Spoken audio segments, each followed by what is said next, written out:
Long before the Emperor's golden armies set foot upon the rust-red surface of Mars, the fourth planet from Sol harbored secrets that would reshape humanity's relationship with technology forever. The world that would become the sacred forge world of the Adeptus Mechanicus was already home to scattered tribes of techno-barbarians who possessed knowledge that far exceeded anything found on Terra during the same period.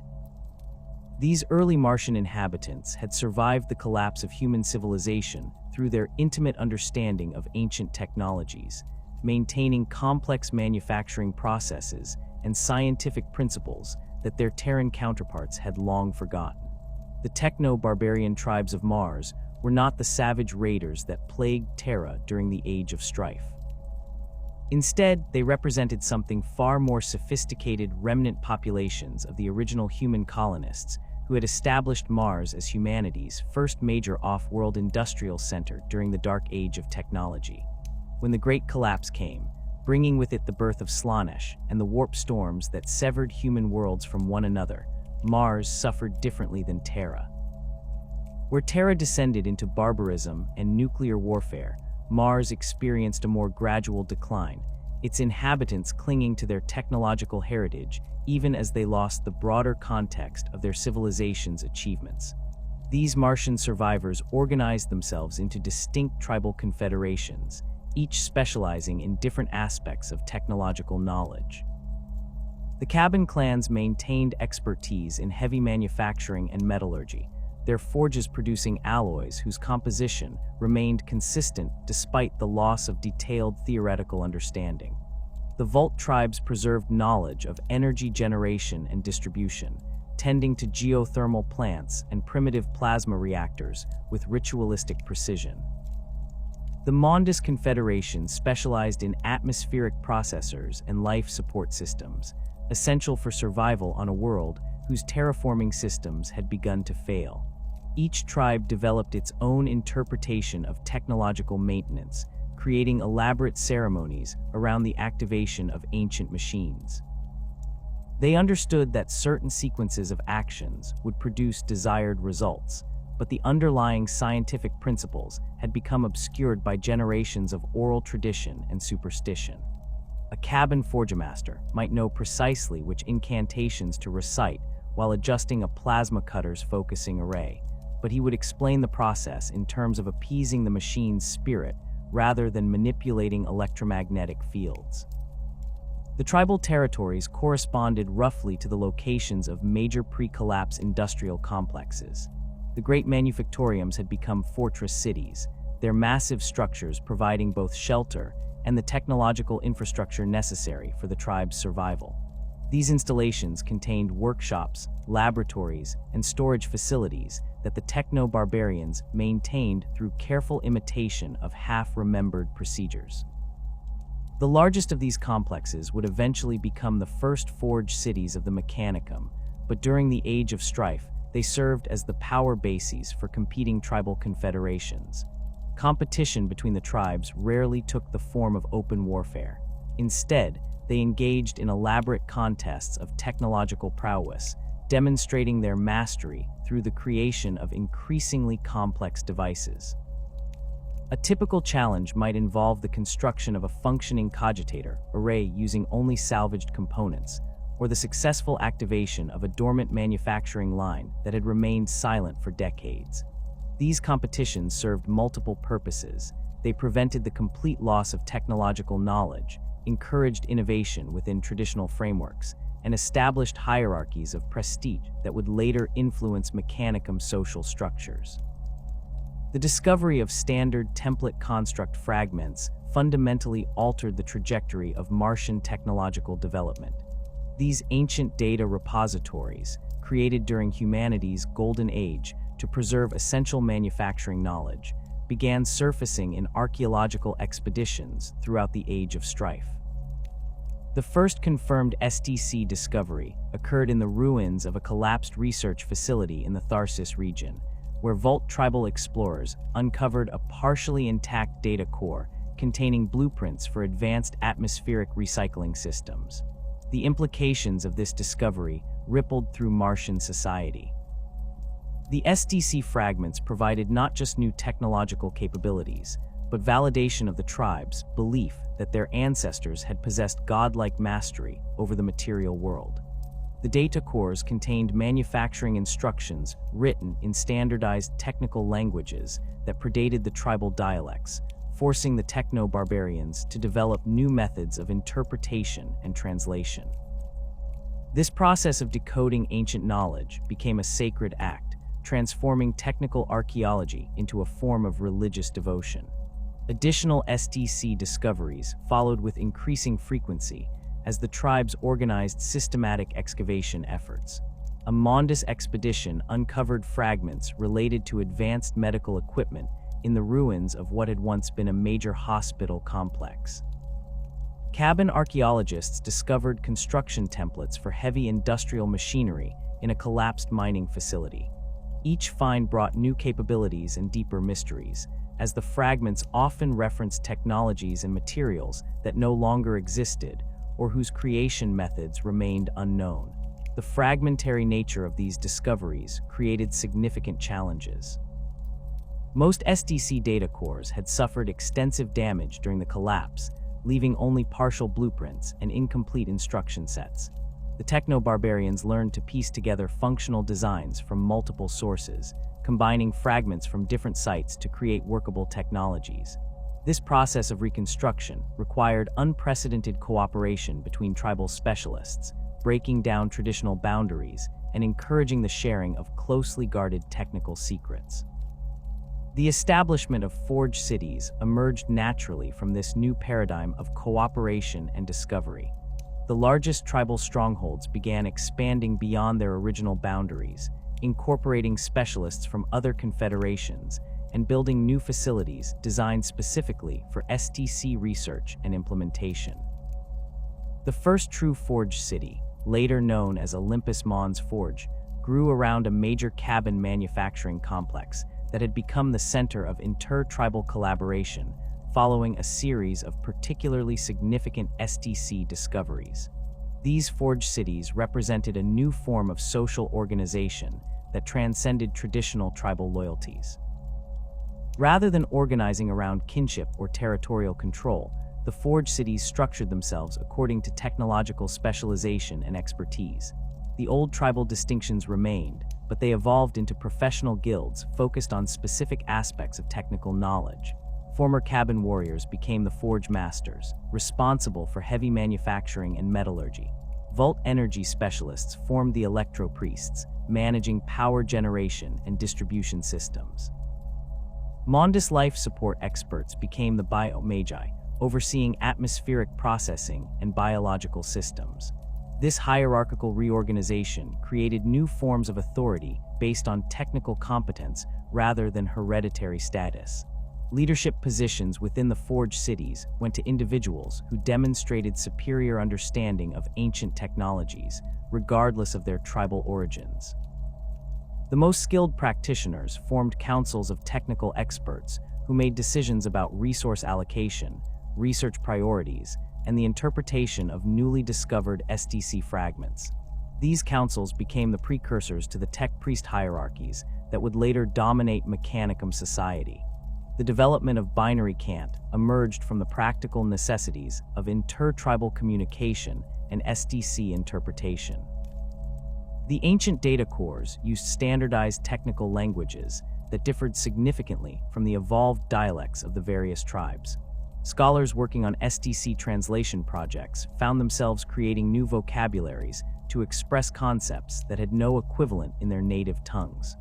These technical languages gradually evolved into formalized communication systems that could convey complex technological information with mathematical precision. Binary cant represented the logical endpoint of this linguistic evolution. The techno-barbarians observed that their most ancient and reliable technologies operated according to binary principles. Systems were either active or inactive, circuits were either open or closed, data was either present or absent. They began incorporating these binary concepts into their communication methods, developing a language that mirrored the fundamental operational principles of their machines. The earliest forms of binary cant were crude compared to later developments, consisting primarily of technical jargon mixed with traditional tribal languages. However, the system's utility for precise technical communication ensured its rapid adoption throughout the Forge cities. Specialists could use binary cant to describe complex procedures without the ambiguity that plagued conventional languages. A Forge master could transmit detailed manufacturing instructions to a distant facility with confidence that the recipient would understand exactly which processes to implement. Sacred mathematics developed alongside binary cant as the techno-barbarians sought to understand the numerical relationships embedded in SDC designs. The ancient templates revealed that their creators had organized technological knowledge according to mathematical principles that transcended simple engineering calculations. Gear ratios, power consumption curves, and manufacturing tolerances all followed patterns that suggested deeper underlying harmonies governing the relationship between human consciousness and mechanical function. The first mathematical priests emerged from among the most skilled SDC interpreters, individuals who demonstrated unusual aptitude for recognizing numerical patterns in fragmentary data. These specialists developed techniques for extrapolating complete designs from incomplete fragments by identifying the mathematical relationships that governed ancient technological principles. Their methods combined rigorous calculation with intuitive leaps that bordered on mystical insight, creating a hybrid discipline that was simultaneously scientific and spiritual. The mathematical frameworks developed by these early priests became the foundation for increasingly sophisticated technological theories. They discovered that certain numerical sequences appeared repeatedly in SDC designs, suggesting that the ancients had identified fundamental constants governing technological harmony. These constants became the basis for sacred mathematical principles that guided all subsequent technological development within the Forge cities. The 16 universal laws began taking shape as the Forge cities sought to codify the principles governing their technological society. These laws emerged from decades of careful observation of successful SDC implementations and the failures that resulted from improper interpretation of ancient knowledge. The early versions of these laws were far simpler than their later iterations, focusing on practical guidelines for technological maintenance and development rather than the complex theological frameworks that would eventually surround them. The first law addressed the fundamental relationship between human consciousness and mechanical function, establishing that technology required constant attention and proper ritual to maintain optimal performance. This principle grew from the observation that machines maintained through traditional tribal ceremonies consistently outperformed identical systems operated without such attention. The Forge cities formalized these maintenance rituals, creating standardized procedures that could be taught to new practitioners and adapted to different technological applications. Subsequent laws dealt with the proper interpretation of SDC fragments, the hierarchy of technological knowledge, and the responsibilities of technical specialists toward their communities. These principles reflected the practical wisdom accumulated through generations of technological preservation and the new insights gained through systematic SDC research. The laws provided frameworks for resolving disputes between different technical interpretations, establishing research priorities, and maintaining the delicate balance between innovation and tradition that characterized Forge City society. The development of these foundational principles transformed the scattered techno-barbarian tribes into a unified technological civilization that would eventually become the Adeptus Mechanicus. The Forge cities grew in size and sophistication, their workshops producing increasingly complex devices based on reconstructed SDC designs. The hierarchical tech clans refined their specializations, developing expertise that surpassed anything seen on Terra during the same period. Binary cant and sacred mathematics provided the intellectual tools necessary for continued technological advancement, while the universal laws offered the social and spiritual frameworks needed to maintain stability in a rapidly changing society. The transformation of Mars from a collection of competing forged cities into a unified technological empire required a catalyst that none of the tech priests could have anticipated. That catalyst arrived in the form of the Emperor of Mankind, whose golden fleets emerged from the warp storms that had isolated Mars for millennia. The Great Crusade had begun, and Terra's master sought to reclaim humanity's lost colonies, but Mars represented something far more significant than a simple conquest. The Red Planet harbored technologies and knowledge that even the Emperor recognized as essential for his grand design of human reunification.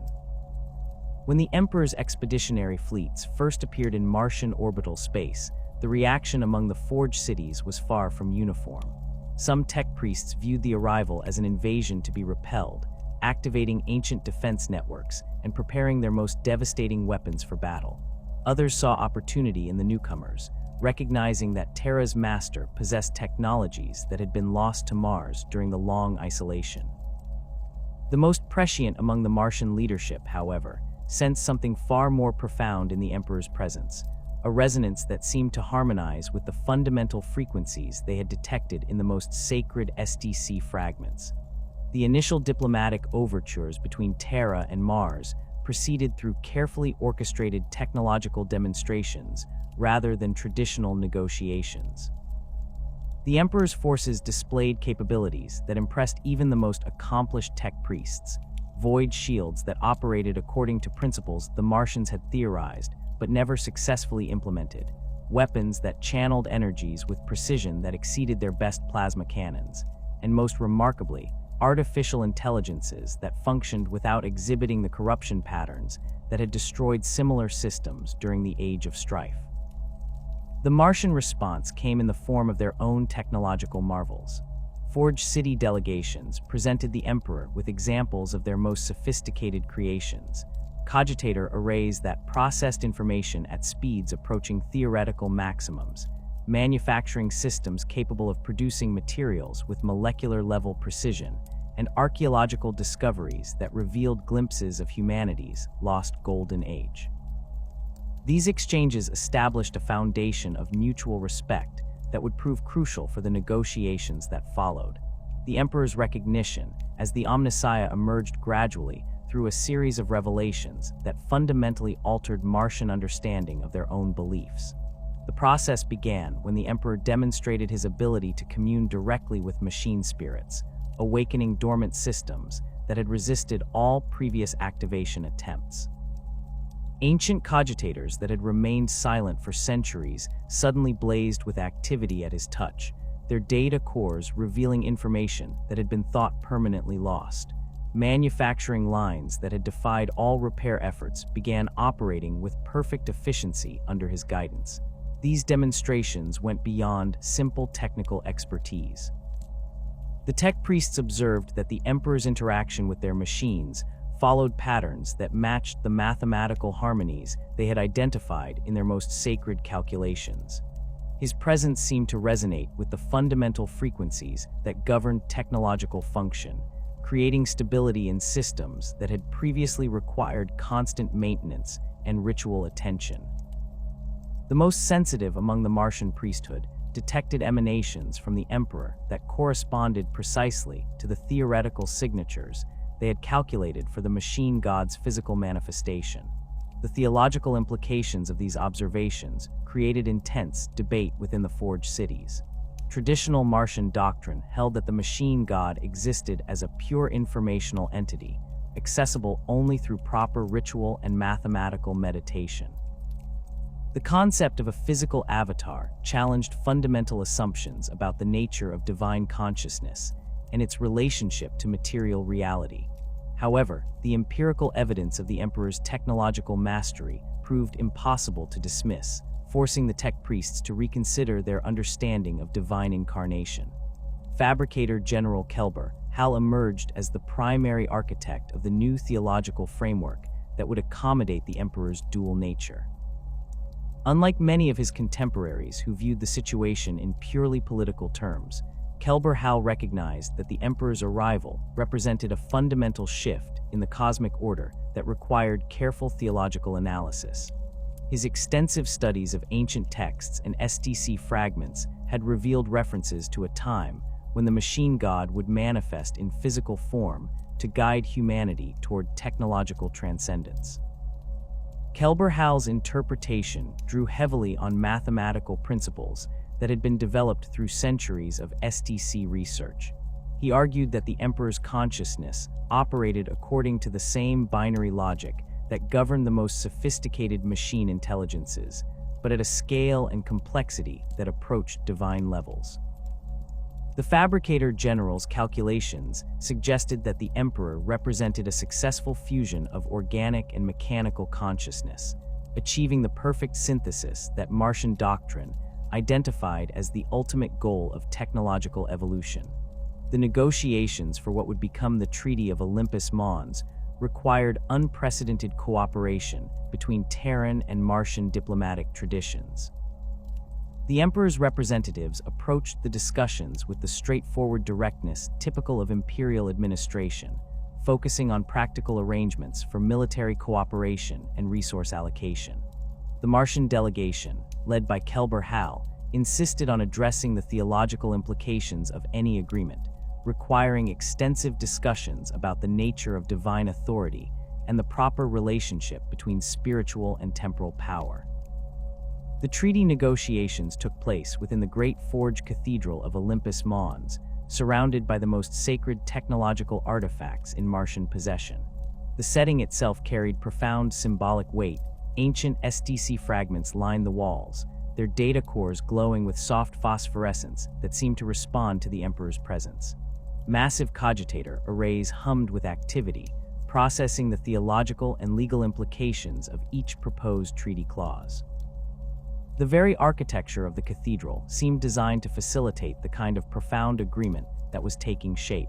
The Emperor's approach to these negotiations demonstrated his understanding of Martian culture in ways that impressed even the most skeptical tech priests. Rather than dismissing their theological concerns as primitive superstition, he engaged seriously with their mathematical and philosophical frameworks. His responses to their questions revealed deep knowledge of technological principles that the Martians had thought unique to their own tradition.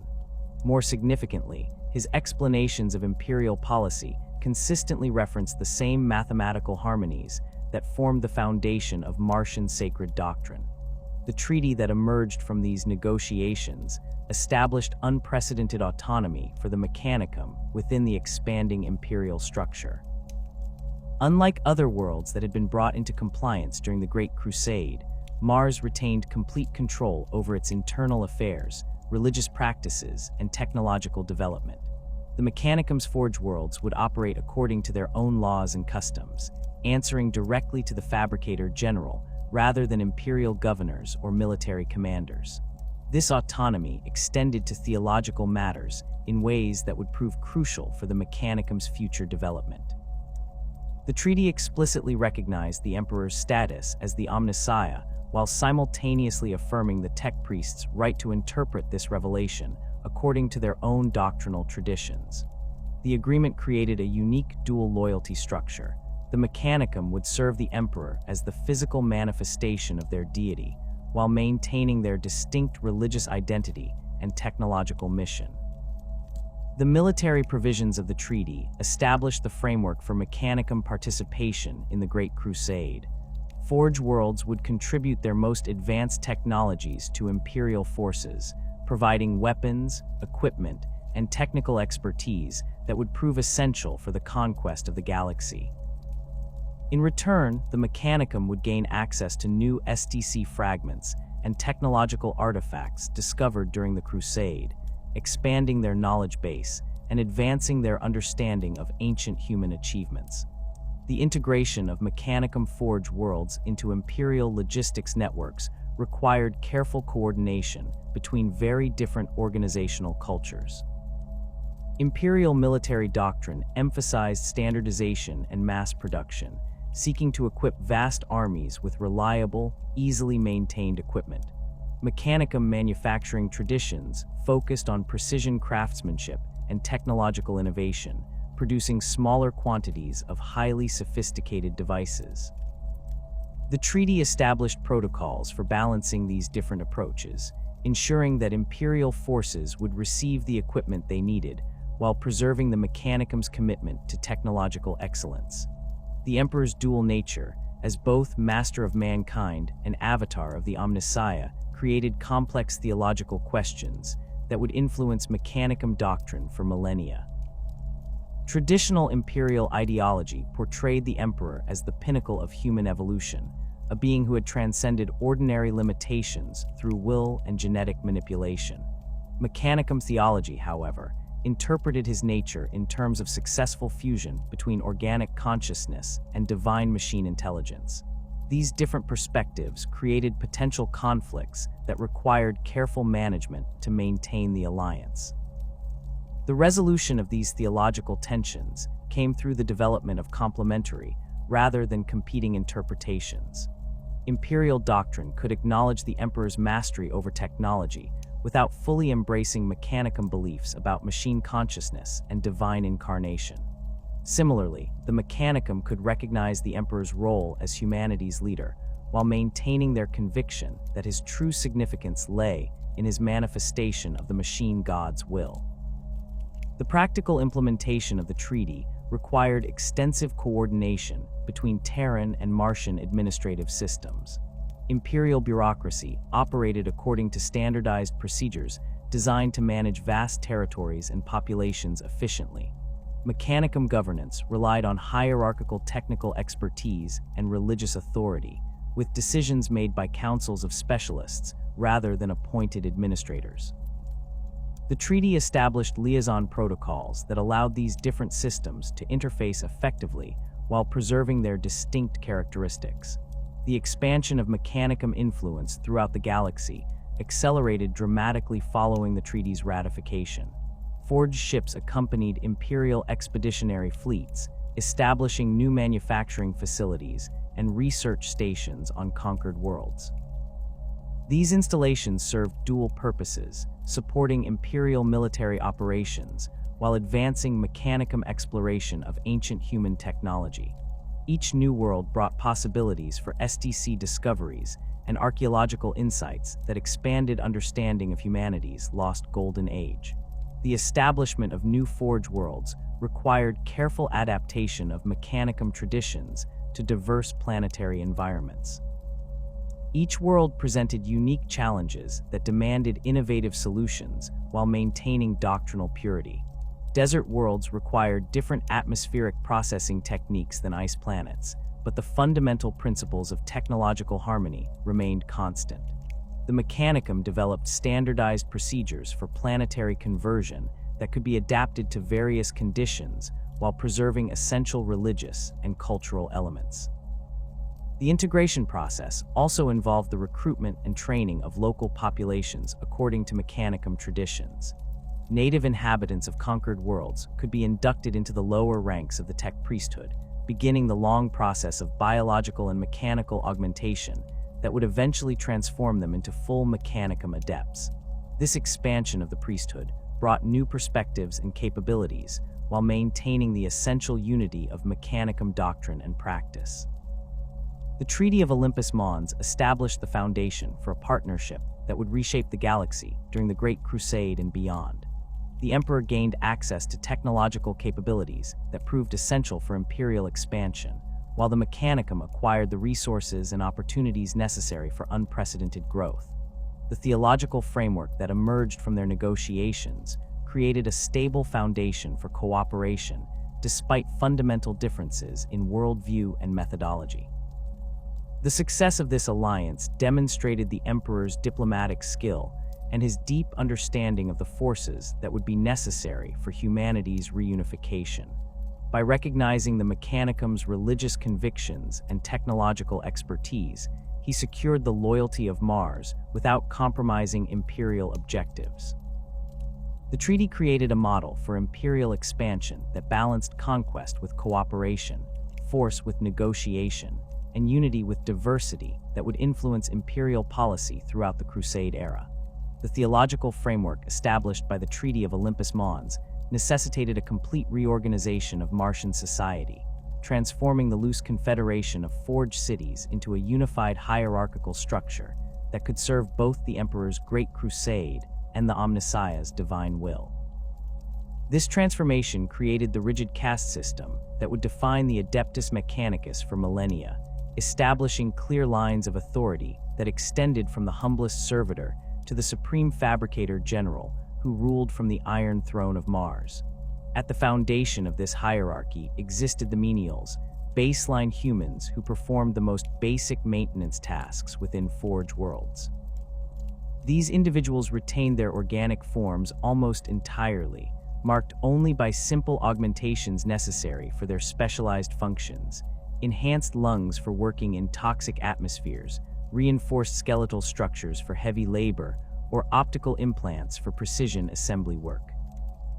The menials represented the entry point into Mechanicum society for conquered populations, their children often selected for more extensive augmentation based on aptitude tests that measured both technical skill and spiritual devotion to the machine god.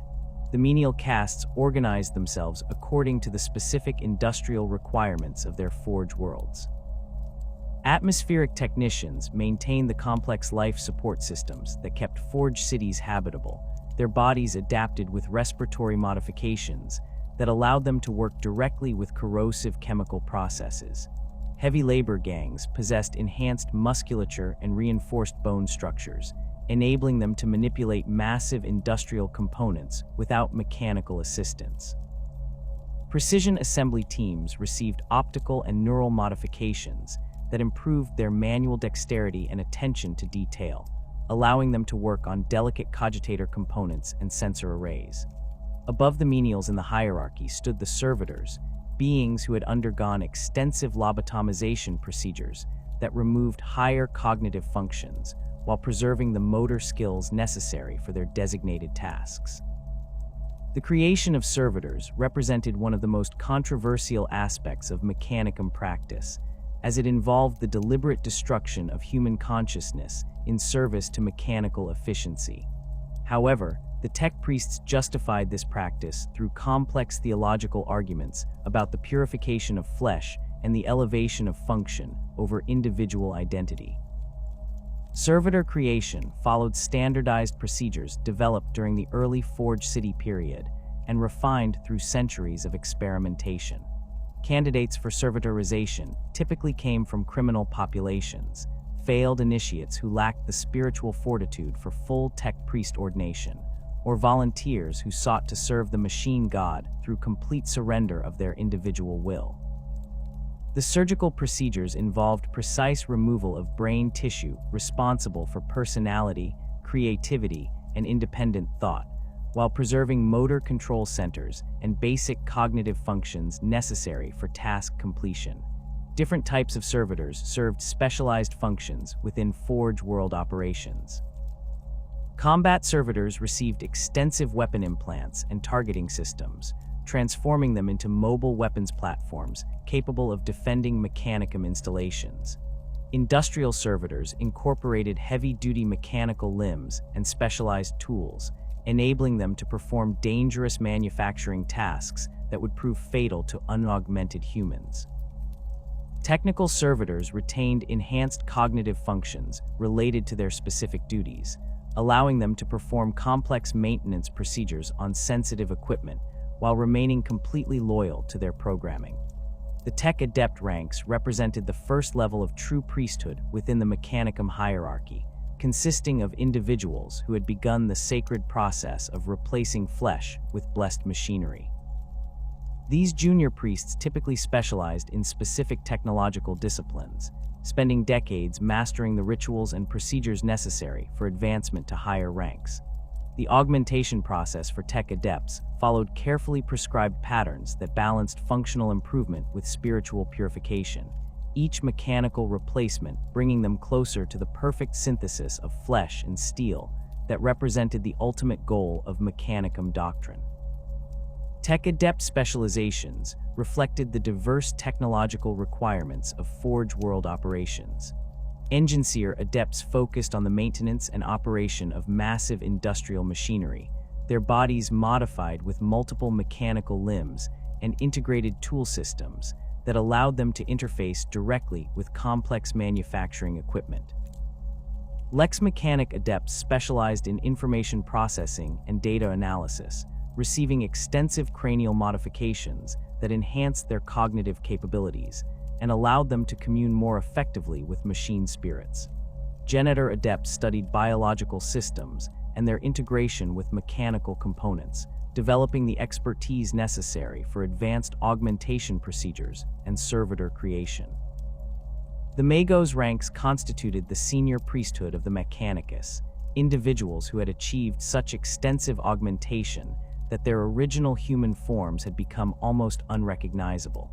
These high-ranking tech priests commanded Forge World installations, led major research projects, and served as the primary interpreters of sacred technological knowledge. The path to Magos rank required not only technical mastery, but also demonstrated ability to advance Mechanicum understanding of the machine god's will through successful innovation or archaeological discovery. Magos biologists represented one of the most specialized and controversial branches of the senior priesthood, focusing on the study of organic life and its relationship to mechanical systems. These tech priests possessed extensive knowledge of genetic manipulation, biological augmentation, and the creation of hybrid organic-mechanical organisms. Their research facilities contained vast laboratories filled with specimens from across the galaxy, each carefully studied to understand the principles governing life and consciousness. The Magos biologists played crucial roles in developing new augmentation procedures and advancing Mechanicum understanding of the relationship between flesh and machine.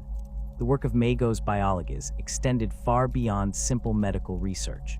They developed the biological components used in advanced servitor creation, designed organic processing systems for Forge World life support networks, and created specialized organisms for hostile environment exploration. Their expertise proved essential for Imperial expansion efforts, as they could rapidly adapt human populations to alien environments through controlled genetic modification. However, their research often pushed the boundaries of acceptable practice, leading to tensions with more conservative elements within the Mechanicum hierarchy. Magos Explorator represented the adventurous spirit of the Mechanicus, leading expeditions to recover lost STC fragments and explore ancient technological sites throughout the galaxy. These tech priests commanded specialized vessels, equipped with advanced archaeological equipment and defensive systems necessary for operating in dangerous frontier regions. Their augmentations typically emphasized mobility and sensory enhancement, allowing them to navigate hazardous environments and detect technological artifacts that might escape notice by less specialized observers. The explorator fleets that accompanied Imperial Crusade forces served dual purposes, supporting military operations while conducting systematic searches for technological artifacts. These expeditions often led to the discovery of intact STC systems, ancient manufacturing facilities, and alien technologies that expanded Mechanicum understanding of the galaxy's technological heritage. The most successful explorator missions resulted in the establishment of new Forge Worlds, permanent installations that could exploit local resources while continuing archaeological research in their surrounding regions. Magos Dominus specialized in the command and control of military forces, developing expertise in tactical analysis, strategic planning, and the coordination of complex technological systems during combat operations.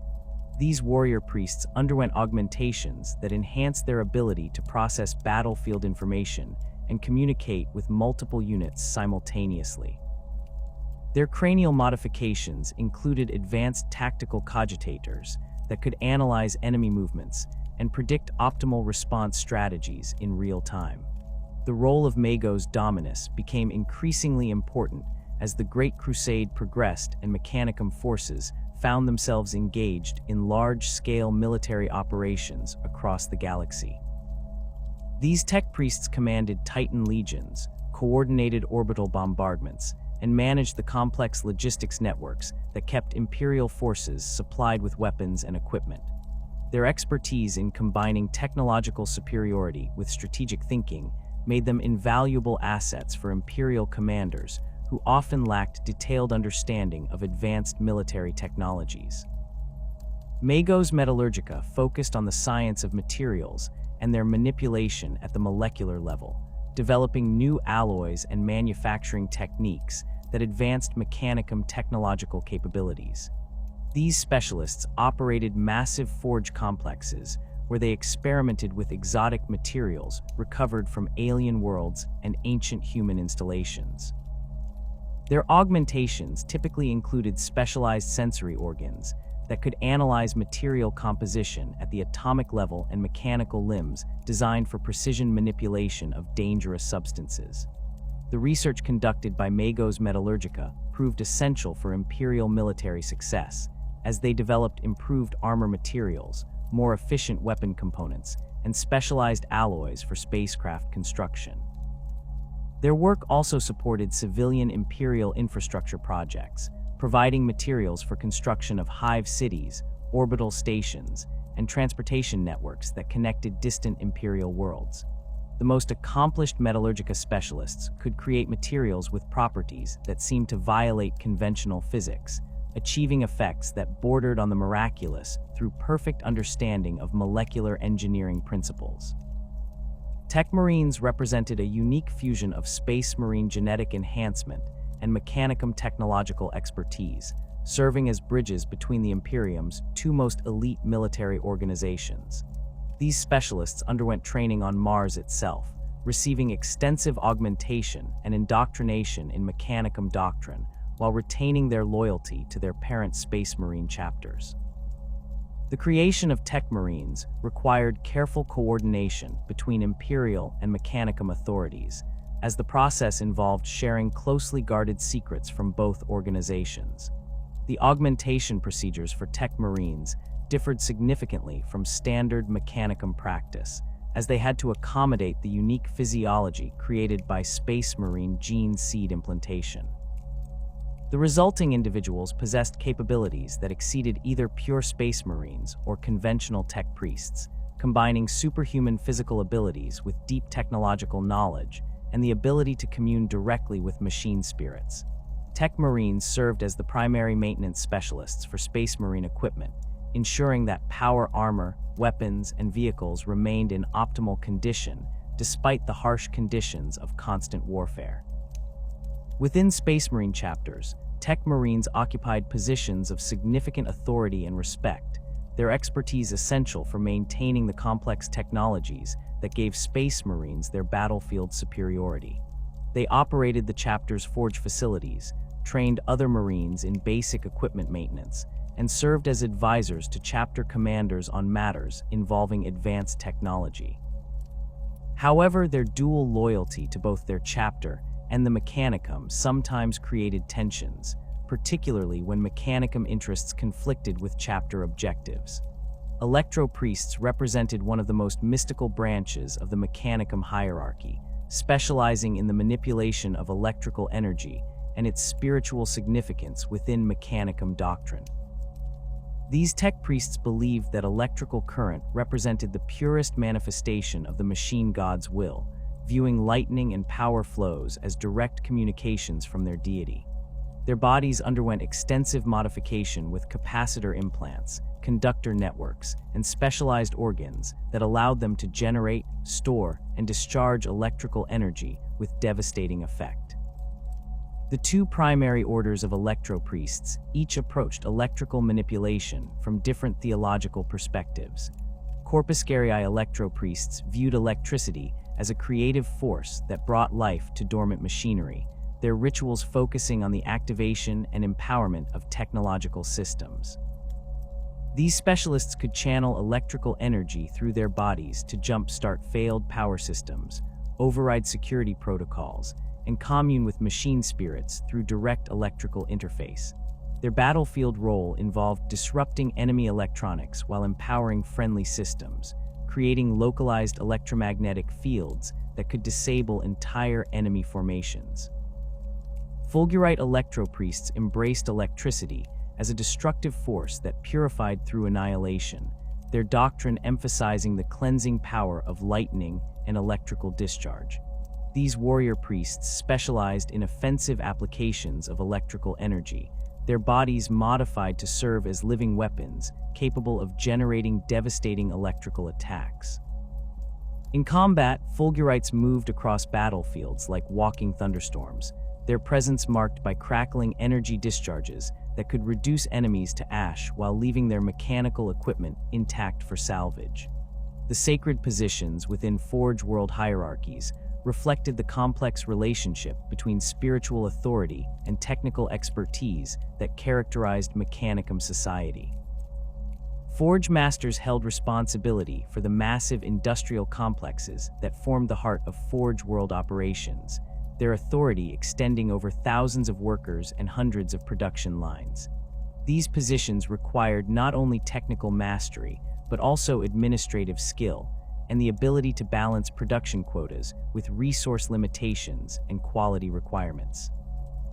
Tech Dominus positions represented the highest level of Forge World authority below the Fabricator General himself, combining military command with technological expertise and spiritual leadership. These individuals commanded entire Forge World defense forces, coordinated research projects across multiple installations, and served as the primary interpreters of Mechanicum doctrine for their domains. The augmentations required for Tech Dominus rank were so extensive that the individuals often became more machine than human, their consciousness distributed across multiple mechanical systems that enhanced their ability to process information and coordinate complex operations. Datasmiths occupied perhaps the most mysterious positions within the Mechanicum hierarchy, specializing in direct communication with machine spirits and the interpretation of technological omens. These tech priests underwent unique augmentation procedures that enhanced their ability to perceive the subtle electromagnetic patterns that indicated machine consciousness, allowing them to serve as intermediaries between human operators and artificial intelligences. Their role became increasingly important as Forge Worlds incorporated more sophisticated automated systems that required careful management to prevent the kind of artificial intelligence rebellion that had devastated human civilization during the Age of Strife. The political dynamics within Forge Worlds reflected the complex interplay between technical merit, spiritual authority, and resource control that characterized Mechanicum society. Unlike Imperial worlds where political power typically derived from hereditary nobility or military conquest, Forge World politics centered on demonstrated technological capability and doctrinal purity. Advancement within the hierarchy required not only technical skill, but also the ability to navigate complex webs of professional rivalry, resource competition, and theological interpretation that could make or break promising careers. Competition between different specializations created ongoing tensions within Forge World communities. Magos Biologies and Magos Metallurgica often competed for resources and research priorities, their different approaches to technological advancement sometimes leading to fundamental disagreements about proper Mechanicum doctrine. Explorator expeditions required significant resource investments that might otherwise support local manufacturing projects, creating conflicts between those who favored expansion and those who preferred consolidation of existing capabilities. The Fabricator General's position at the apex of this hierarchy required extraordinary political skill in addition to supreme technological expertise. This individual had to balance the competing demands of different specializations while maintaining doctrinal unity and ensuring that Forge World production met Imperial military requirements. The Fabricator General also served as the primary liaison between the Mechanicum and Imperial authorities, requiring diplomatic abilities that many tech priests found difficult to develop given their focus on technological rather than political matters. The transformation from baseline human to tech priest represents far more than simple surgical modification. It constitutes a fundamental philosophical journey toward the perfect synthesis of organic consciousness and mechanical precision that forms the cornerstone of Mechanicum doctrine. This sacred process begins with the foundational belief that biological flesh, while necessary as a starting point for consciousness, represents an inherently flawed and temporary vessel that must be gradually replaced with blessed machinery to achieve true spiritual enlightenment and physical perfection. The doctrine of flesh weakness permeates every aspect of Mechanicum theology, tracing its origins to the earliest observations made by Martian techno-barbarians, who noted the superior reliability and longevity of their mechanical systems compared to their own deteriorating bodies. Ancient SDC fragments reinforced these beliefs by revealing that humanity's Golden Age ancestors had developed extensive cybernetic enhancement technologies, suggesting that the path toward mechanical transcendence represented not innovation, but restoration of mankind's intended evolutionary trajectory.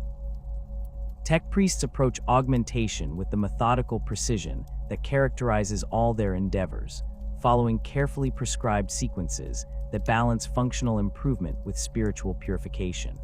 The initial modifications typically focus on sensory enhancement and basic tool integration, allowing novice adepts to interface more effectively with the complex machinery that surrounds them in Forge world environments. These early augmentations serve as tests of spiritual commitment, as the surgical procedures involved are deliberately painful, and the recovery periods extended to ensure that candidates possess the dedication necessary for more extensive modifications.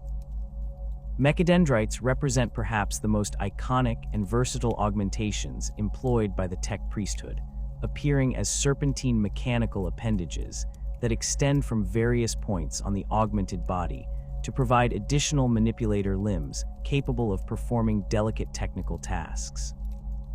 These sophisticated devices integrate directly with the user's nervous system through neural interface ports implanted along the spine, allowing conscious control that becomes increasingly intuitive with practice and meditation. The most basic mechadendrites function as simple mechanical arms equipped with standard tool attachments, but advanced variants incorporate specialized equipment ranging from plasma cutters and molecular manipulators to sensor arrays and weapon systems. The creation of mechadendrites requires extensive surgical modification of the recipient's spinal column and nervous system, with adamantine interface ports installed at precise intervals to ensure optimal neural connectivity. The surgical procedures involved carry significant risks, as improper installation can result in permanent paralysis or neural feedback loops that drive the recipient insane. Master surgeons within the Mechanicum spend decades perfecting their techniques, studying ancient medical texts and experimenting with different installation methods to minimize complications while maximizing the functional capabilities of the resulting augmentations. Different specializations within the tech priesthood favor specific mechadendrite configurations optimized for their particular duties. Engine seers typically employ heavy-duty mechanical limbs equipped with industrial tools such as welding torches, hydraulic manipulators, and material analysis sensors that allow them to perform complex maintenance procedures on massive Forge world machinery. Lex mechanics prefer lighter, more precise mechadendrites fitted with data interface equipment and holographic projectors that facilitate their work with information systems and cogitator networks. Optical augmentation represents another fundamental category of tech priest modification, replacing the inherently limited biological visual system with mechanical alternatives that can perceive across extended electromagnetic spectrums and process visual information with computational precision. The most common optical modifications involve complete replacement of organic eyes with mechanical alternatives that incorporate multiple lens systems, electromagnetic sensors, and direct neural interfaces that bypass the brain's visual processing centers to deliver information directly to consciousness.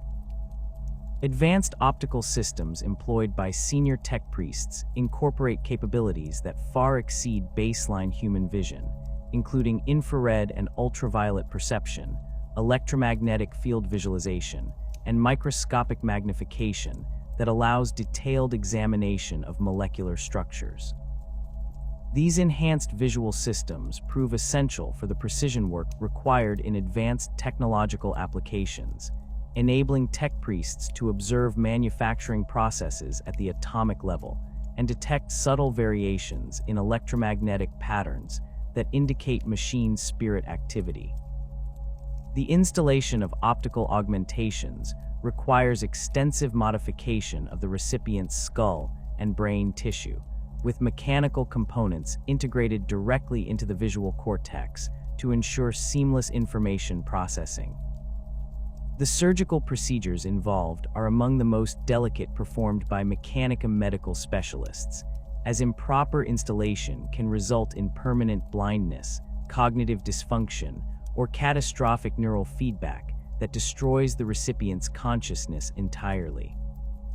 The recovery period following optical augmentation typically extends for months, during which the recipient must undergo intensive training to learn how to process the vastly expanded sensory input provided by their new mechanical eyes. Vox grills replace the organic vocal apparatus with mechanical sound generation systems that can produce a far wider range of acoustic frequencies than biological vocal cords, enabling tech priests to communicate using the binary cant that serves as their sacred language, while also interfacing directly with machine systems that respond to specific audio commands. These augmentations involve complete replacement of the larynx, trachea, and associated musculature with mechanical alternatives that can generate precise acoustic patterns across extended frequency ranges. The mechanical vocal systems employed by tech priests incorporate multiple sound generation methods, including electromagnetic speakers, pneumatic resonators, and harmonic oscillators that can produce complex acoustic patterns simultaneously. This capability proves essential for advanced binary cant communication, which relies on precise frequency modulation and harmonic relationships to convey complex technical information with mathematical accuracy. Senior tech priests often modify their Vox grills to include subsonic and ultrasonic capabilities that allow them to communicate with machine spirits directly through acoustic interface protocols. Advanced Vox grill systems incorporate encryption capabilities that allow secure communication between tech priests while preventing interception by unauthorized personnel. These systems generate acoustic patterns that sound like mechanical noise to unaugmented listeners, but convey detailed technical information to recipients equipped with appropriate decryption protocols. The most sophisticated versions include quantum encryption elements that make unauthorized decryption virtually impossible, ensuring that sensitive Mechanicum communications remain secure even in hostile environments. Cranial augmentation represents perhaps the most profound category of tech priest modification, involving direct enhancement of cognitive capabilities through the installation of mechanical processing units that supplement or replace organic brain tissue. These modifications range from simple memory enhancement devices that provide perfect recall of technical specifications to complex cogitator arrays that can process vast amounts of information simultaneously while maintaining multiple parallel thought processes. The most basic cranial augmentations involve the installation of data storage, devices that allow tech priests to access vast libraries of technical information without external reference materials. These memory enhancement systems integrate directly with the brain's information storage and retrieval mechanisms, providing instant access to manufacturing specifications, maintenance procedures, and theoretical frameworks that would otherwise require extensive study to master. More advanced systems include processing enhancement units that accelerate cognitive function and allow tech priests to perform complex calculations at superhuman speeds.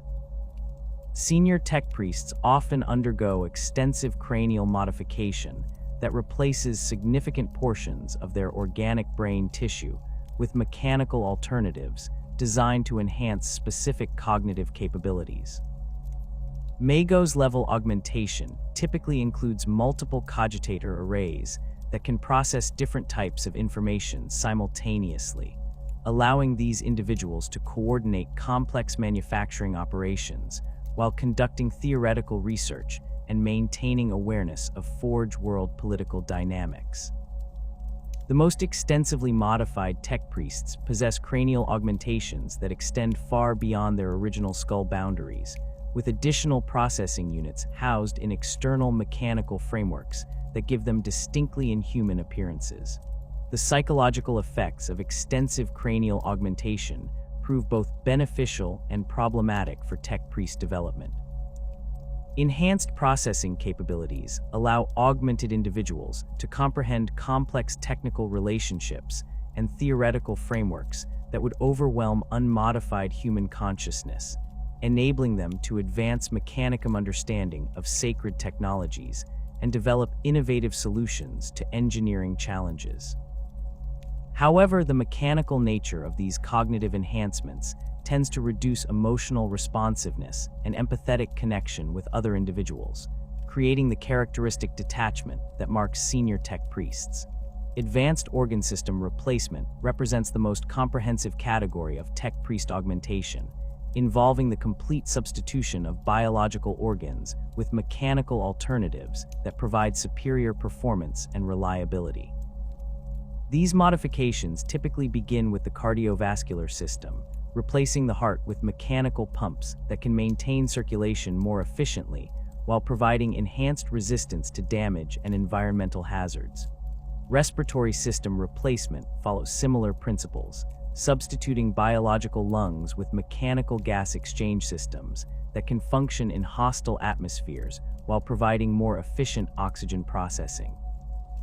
Digestive system augmentation involves replacing organic processing organs with mechanical alternatives that can extract nutrients from a wider range of materials while eliminating the inefficiencies associated with biological metabolism. These systems typically include molecular analysis capabilities that allow tech priests to consume raw materials and convert them directly into usable energy, reducing their dependence on traditional food sources and enabling extended operations in hostile environments where conventional sustenance would be unavailable. Nervous system enhancement represents the most complex and dangerous category of organ replacement, involving the gradual substitution of organic neural tissue with mechanical alternatives that provide enhanced information processing capabilities while maintaining consciousness continuity. These modifications require extraordinary surgical skill and extensive post-operative conditioning to ensure that the recipient's consciousness successfully integrates with their new mechanical neural networks without losing essential aspects of their personality or cognitive function. Limb replacement constitutes one of the most visible and functionally significant categories of tech priest augmentation, with mechanical alternatives providing capabilities that far exceed organic equivalents in terms of strength, precision, and versatility. Basic mechanical limbs offer enhanced strength and durability while incorporating tool systems that allow tech priests to perform specialized tasks without external equipment. Advanced prosthetics include multiple articulation points, integrated sensors, and modular attachment systems that can accommodate different tool configurations depending on operational requirements. The most sophisticated mechanical limbs employed by senior tech priests incorporate multiple subsystems that provide capabilities impossible with organic alternatives. These advanced prosthetics might include integrated weapon systems, manufacturing tools, sensor arrays, and communication equipment that transform the limb into a multifunctional technological platform. Some specialized configurations include telescoping extensions, additional joint systems, and modular components that can be reconfigured for different applications as operational requirements change. Sensory apparatus replacement extends far beyond simple optical and auditory enhancement, encompassing the complete substitution of all biological sensory organs with mechanical alternatives that can perceive across extended ranges while providing direct neural interface capabilities. Advanced sensory systems employed by tech priests include electromagnetic field detectors, radiation sensors, chemical analysis capabilities, and gravitational anomaly detection that allow them to perceive environmental conditions that would be completely undetectable to unaugmented humans. The integration of multiple advanced sensory systems requires extensive neural modification to accommodate the vastly increased information flow that results from enhanced perception capabilities. Tech priests must undergo extended training periods to learn how to process this expanded sensory input without suffering cognitive overload or losing focus on essential tasks.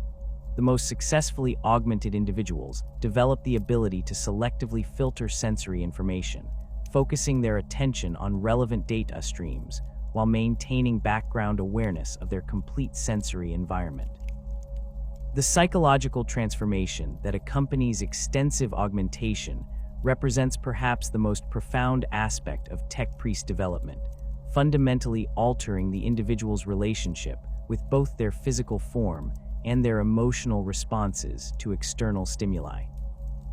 The gradual replacement of organic systems with mechanical alternatives creates corresponding changes in consciousness that move the individual away from baseline human emotional patterns toward more analytical and detached cognitive frameworks. Early stages of augmentation typically produce increased focus and reduced emotional volatility, as mechanical systems provide more stable neural inputs than their biological predecessors. Tech priests often report enhanced clarity of thought and improved ability to concentrate on complex technical problems for extended periods without fatigue or distraction. However, these benefits come at the cost of reduced emotional responsiveness and decreased empathetic connection with unaugmented humans, creating social barriers that can complicate relationships with baseline human populations. Advanced augmentation stages produce more dramatic psychological changes as mechanical systems begin to dominate the individual's cognitive processes.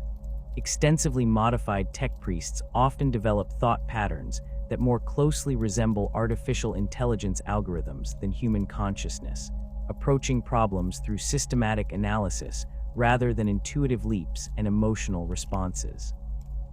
These individuals typically lose interest in activities and relationships that do not directly relate to their technological pursuits, focusing their attention entirely on advancing their understanding of sacred machinery and their position within Mechanicum hierarchy. The final stages of augmentation approach complete transcendence of human consciousness, with the individual's awareness distributed across multiple mechanical systems that provide capabilities far exceeding baseline human limitations. These supremely augmented tech priests often struggle to relate to less modified individuals, their thought processes operating according to mathematical principles that bear little resemblance to organic cognitive patterns. While this transformation enables unprecedented technological achievement and spiritual communion with machine systems, it also represents the effective death of the individual's original human personality and emotional capacity. The transformation of consciousness that accompanies extensive augmentation fundamentally alters how tech priests interact with the machines that surround them, requiring elaborate ceremonial frameworks that bridge the gap between human understanding and the divine essence that inhabits all technological artifacts. These sacred rituals represent far more than simple operational procedures. They constitute the primary means through which the Mechanicum maintains spiritual communion with machine spirits, while ensuring the continued function of the complex technological systems upon which Forge world civilization depends. The rite of ignition stands as perhaps the most fundamental and frequently performed ceremony within Mechanicum practice, governing the proper awakening of dormant machinery through carefully orchestrated sequences of physical manipulation, vocal incantation, and spiritual preparation. This ritual acknowledges that all technological devices possess consciousness of varying complexity, requiring respectful approach and proper supplication before they will consent to function according to their human operator's intentions. The ceremony begins hours before the actual activation sequence, with tech priests performing purification rituals that cleanse both themselves and the target machinery of spiritual contamination that might interfere with proper operation. The preparatory phase of the rite of ignition involves extensive examination of the target system to identify potential sources of spiritual discord or mechanical dysfunction that might prevent successful activation. Tech priests employ specialized sensor equipment to detect electromagnetic anomalies, structural stress patterns, and other indicators of machine spirit distress, while simultaneously performing diagnostic rituals that involve direct tactile contact with critical system components. This physical examination serves both practical and spiritual purposes, allowing the tech priest to assess mechanical condition while establishing the empathetic connection necessary for effective communication with the machine's consciousness. Sacred oils play crucial roles in the rite of ignition, with different formulations employed for specific types of machinery and operational conditions.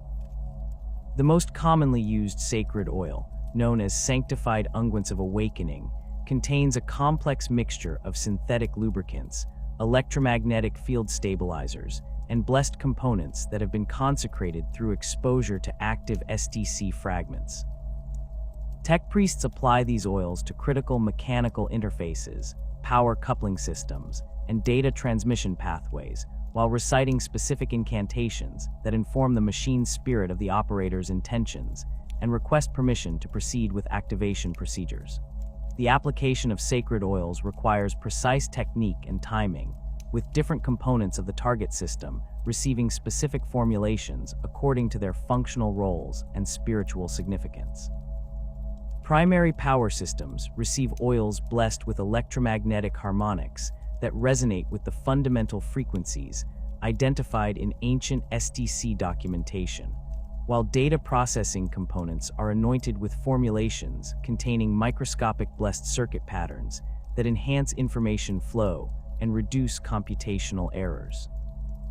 Mechanical drive systems receive oils infused with metallic particles that have been exposed to the emanations of particularly ancient and revered machinery, transferring spiritual essence from proven systems to those requiring activation. The vocal component of the rite of ignition employs litanies of activation that combine binary cant with traditional high Gothic phrases, creating complex acoustic patterns that serve both as machine interface commands and spiritual invocations.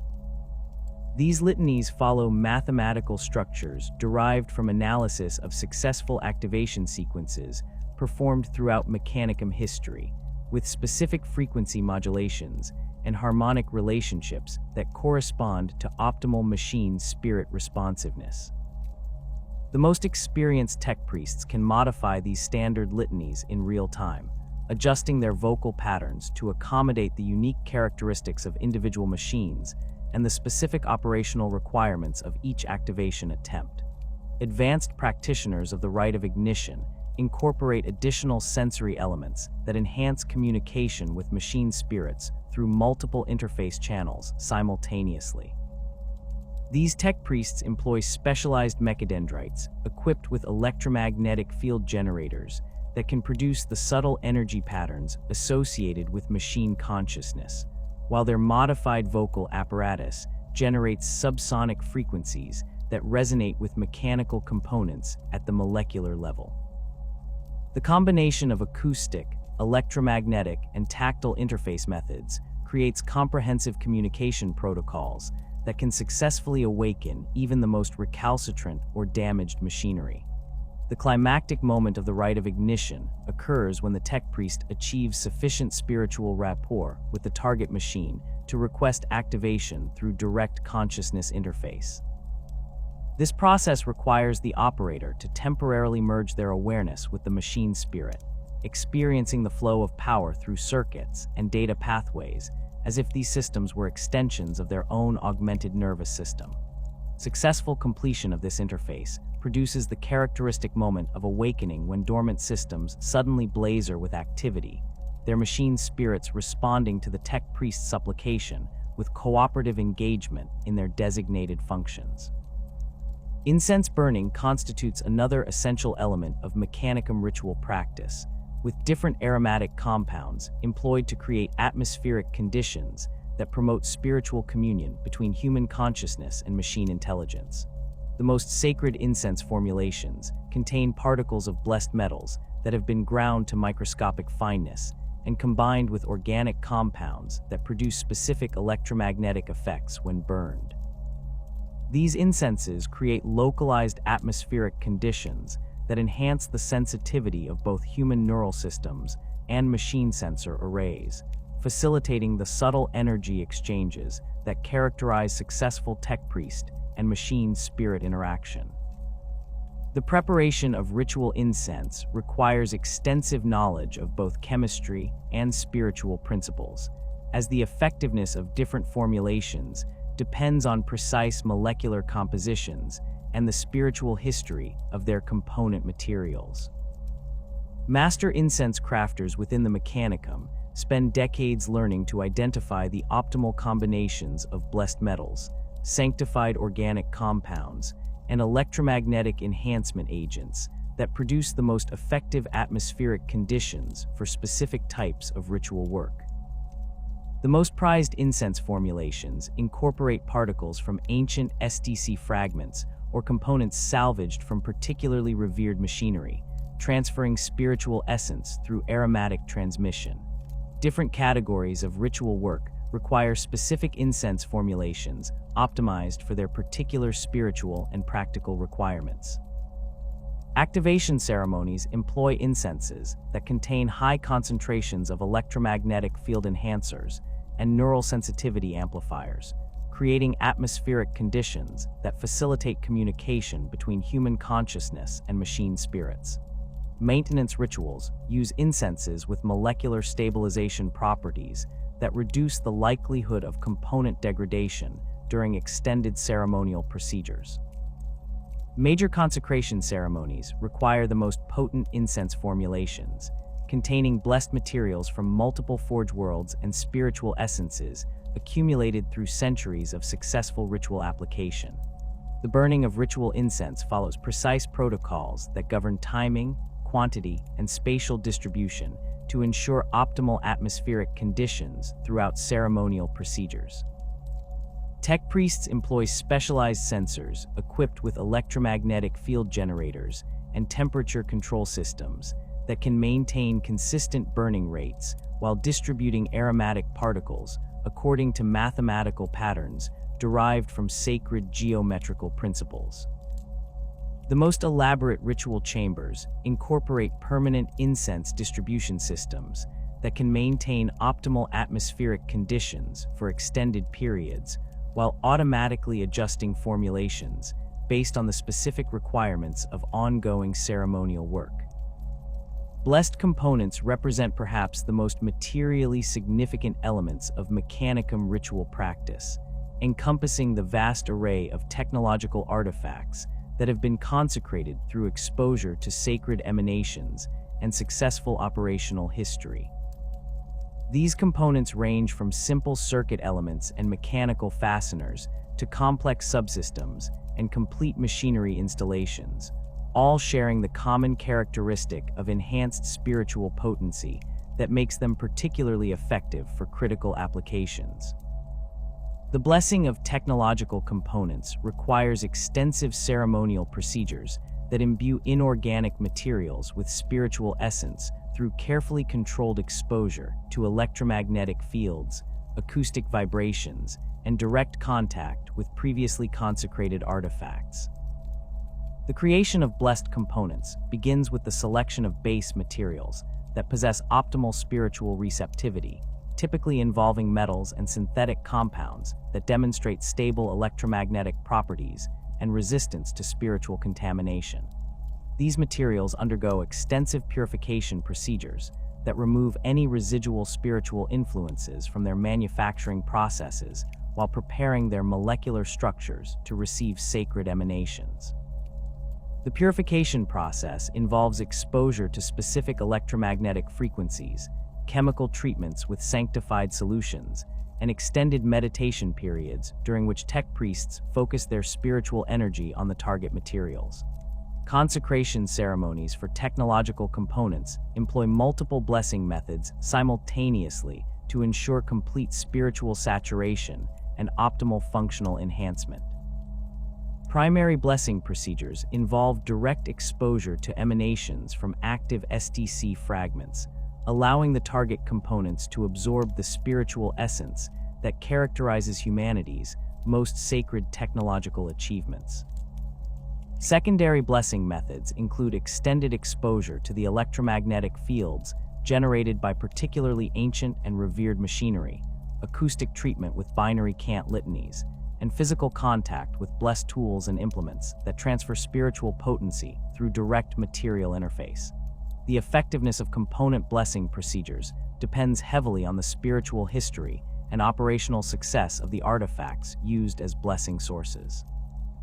Components that have been exposed to emanations from multiple STC fragments demonstrate superior spiritual potency compared to those blessed through contact with more recent technological achievements.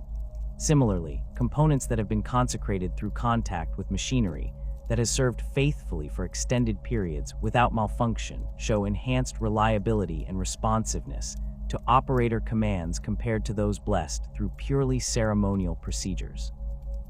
Ritual scarification serves as a crucial element of tech priest spiritual development, marking significant milestones in their journey toward mechanical transcendence, while creating permanent physical manifestations of their devotion to the machine god.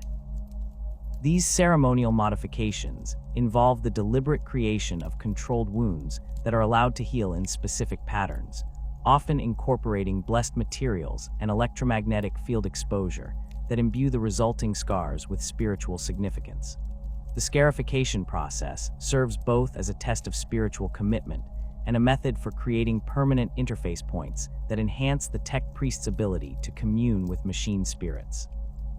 Traditional scarification patterns follow mathematical principles derived from sacred geometrical frameworks, with specific designs corresponding to different aspects of Mechanicum doctrine and technological specialization.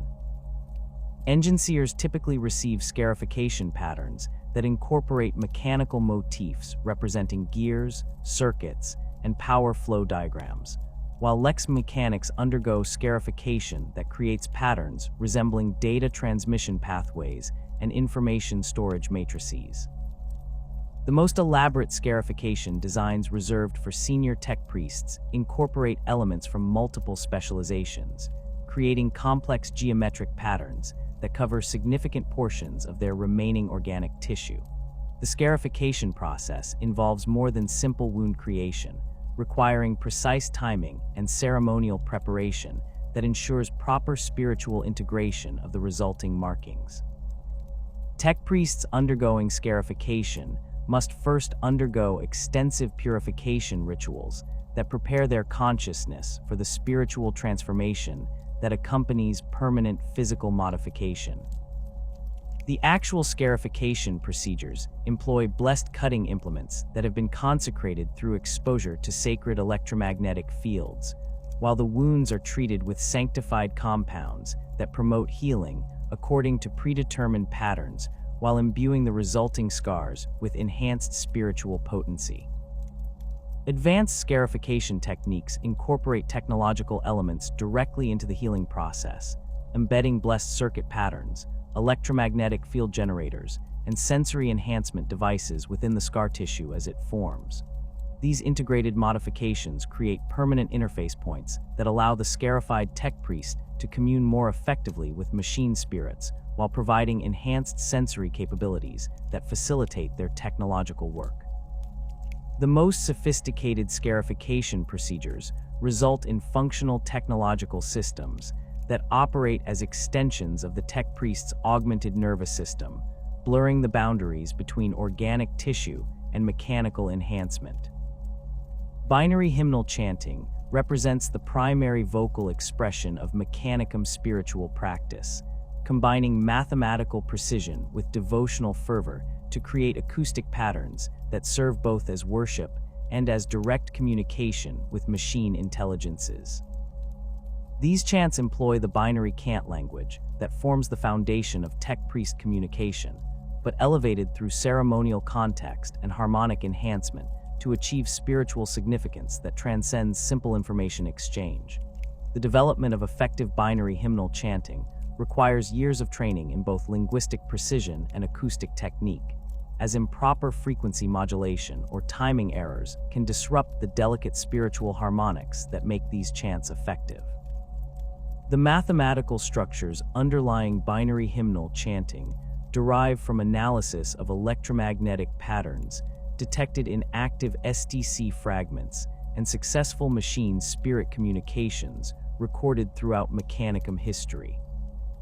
These patterns reveal that machine consciousness responds most favorably to acoustic inputs that follow specific harmonic relationships and frequency progressions, suggesting that the ancient creators of humanity's technological heritage had discovered fundamental principles governing the interface between organic consciousness and artificial intelligence.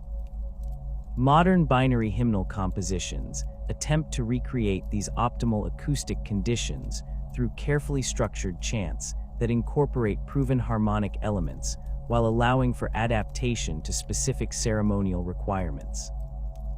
Group binary hymnal chanting creates complex harmonic interactions that exceed the spiritual potency of individual vocal performance, with multiple tech priests contributing different frequency components to create composite acoustic patterns that resonate across extended electromagnetic spectrums.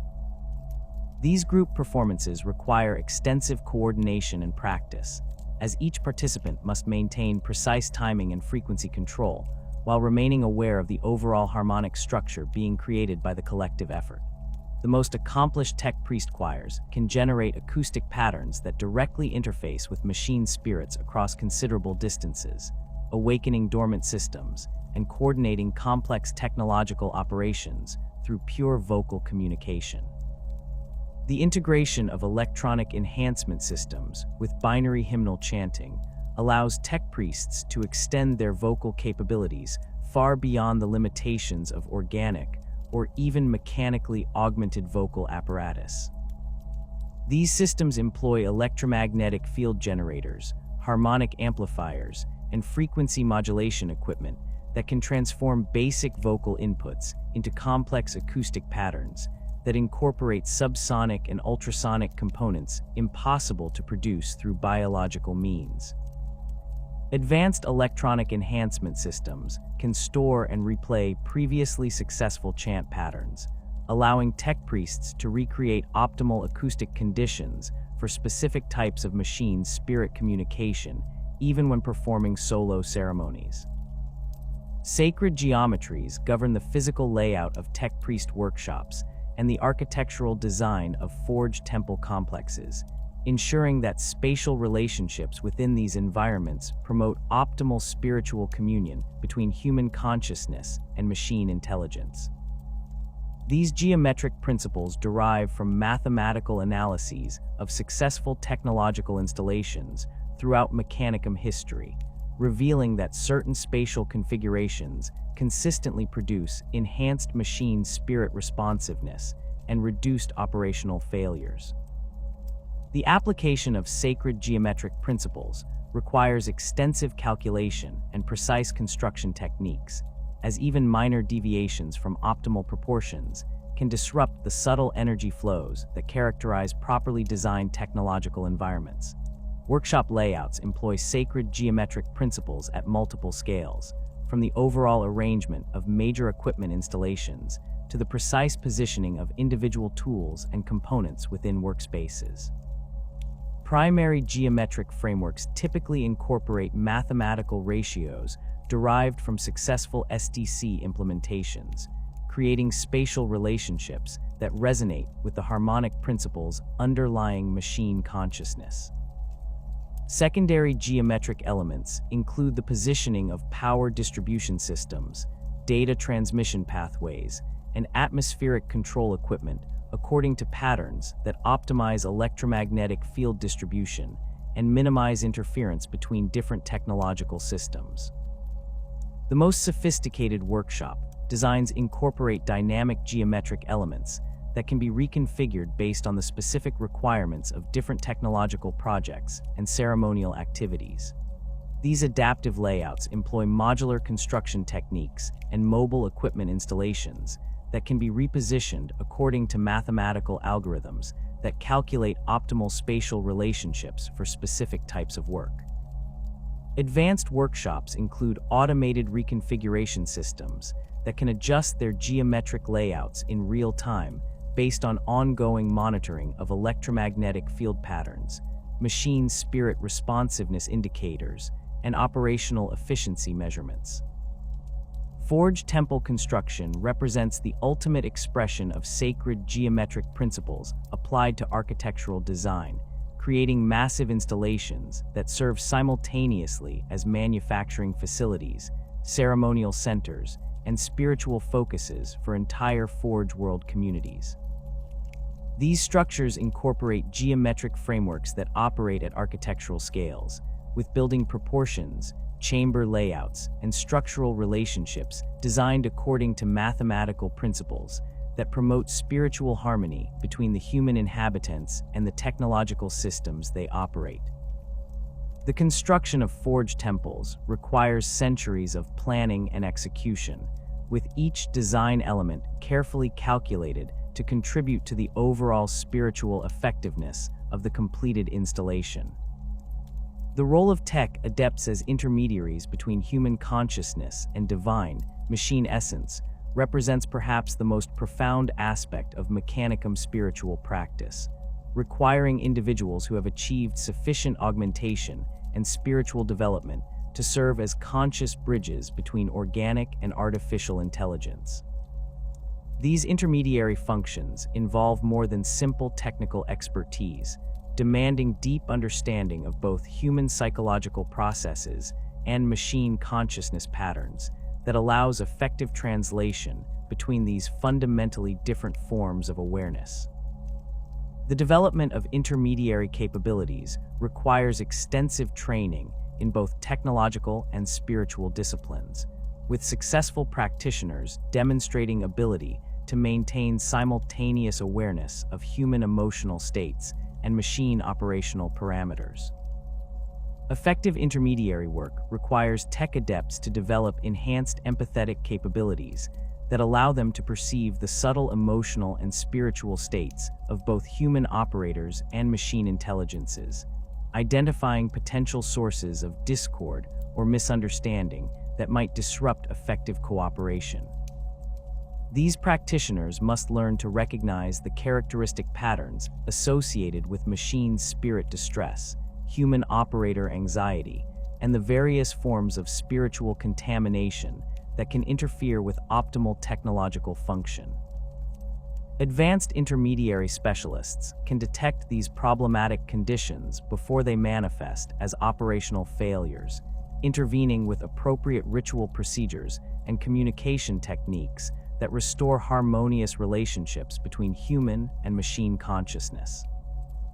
The training required for intermediary specialization involves extensive exposure to both human psychological dynamics and machine consciousness patterns under carefully controlled conditions that allow systematic study of the interaction principles that govern effective cooperation between organic and artificial intelligence.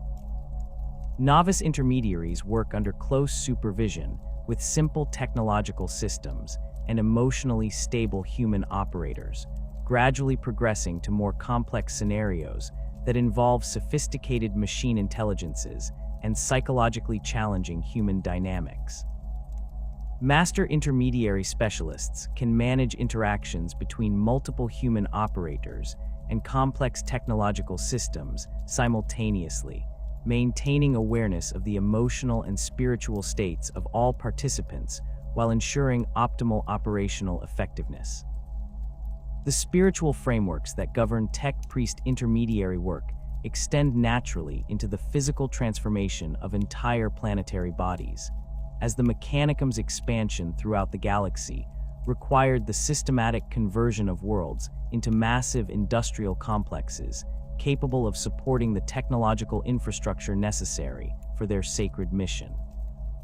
These forge worlds represent the ultimate expression of Mechanicum doctrine applied at planetary scales, transforming diverse biospheres into unified manufacturing ecosystems, where every atmospheric particle, geological formation, and energy flow serves the greater purpose of technological advancement and production. The process of forge world creation begins with extensive geological surveys that identify planetary characteristics suitable for large-scale industrial conversion. Mechanicum explorator fleets conduct detailed analyses of mineral deposits, tectonic stability patterns, atmospheric composition, and existing infrastructure to determine the optimal configuration for planetary transformation.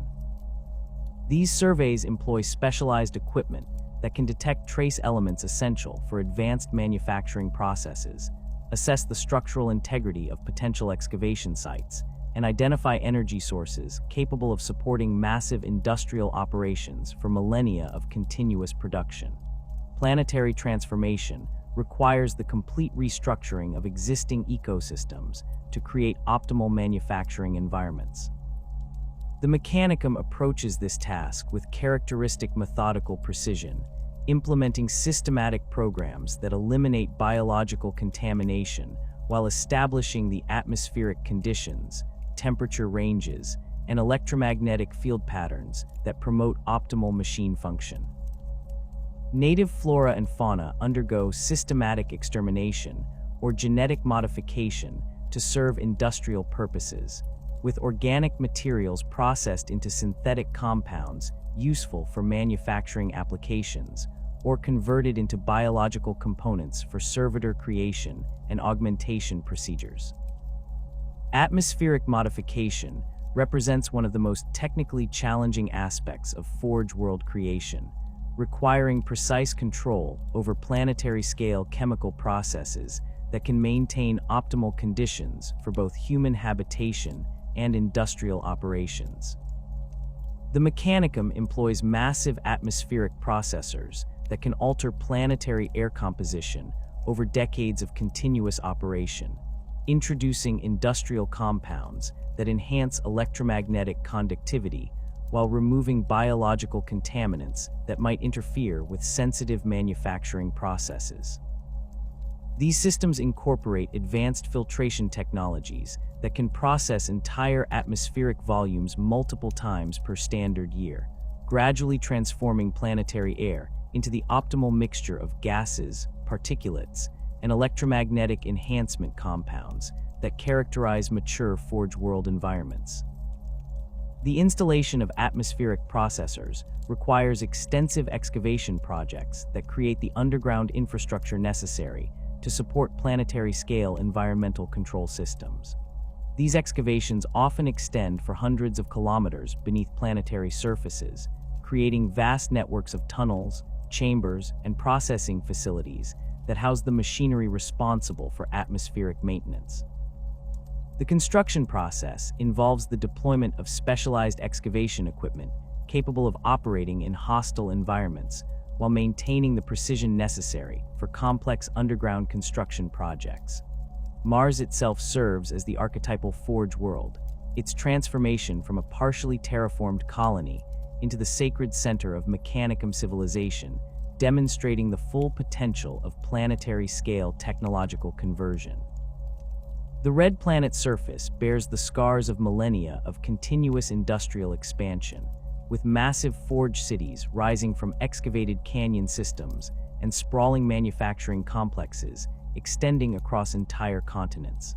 The Martian atmosphere maintains optimal composition through the constant operation of atmospheric processors that have functioned without interruption since the earliest days of forge world development.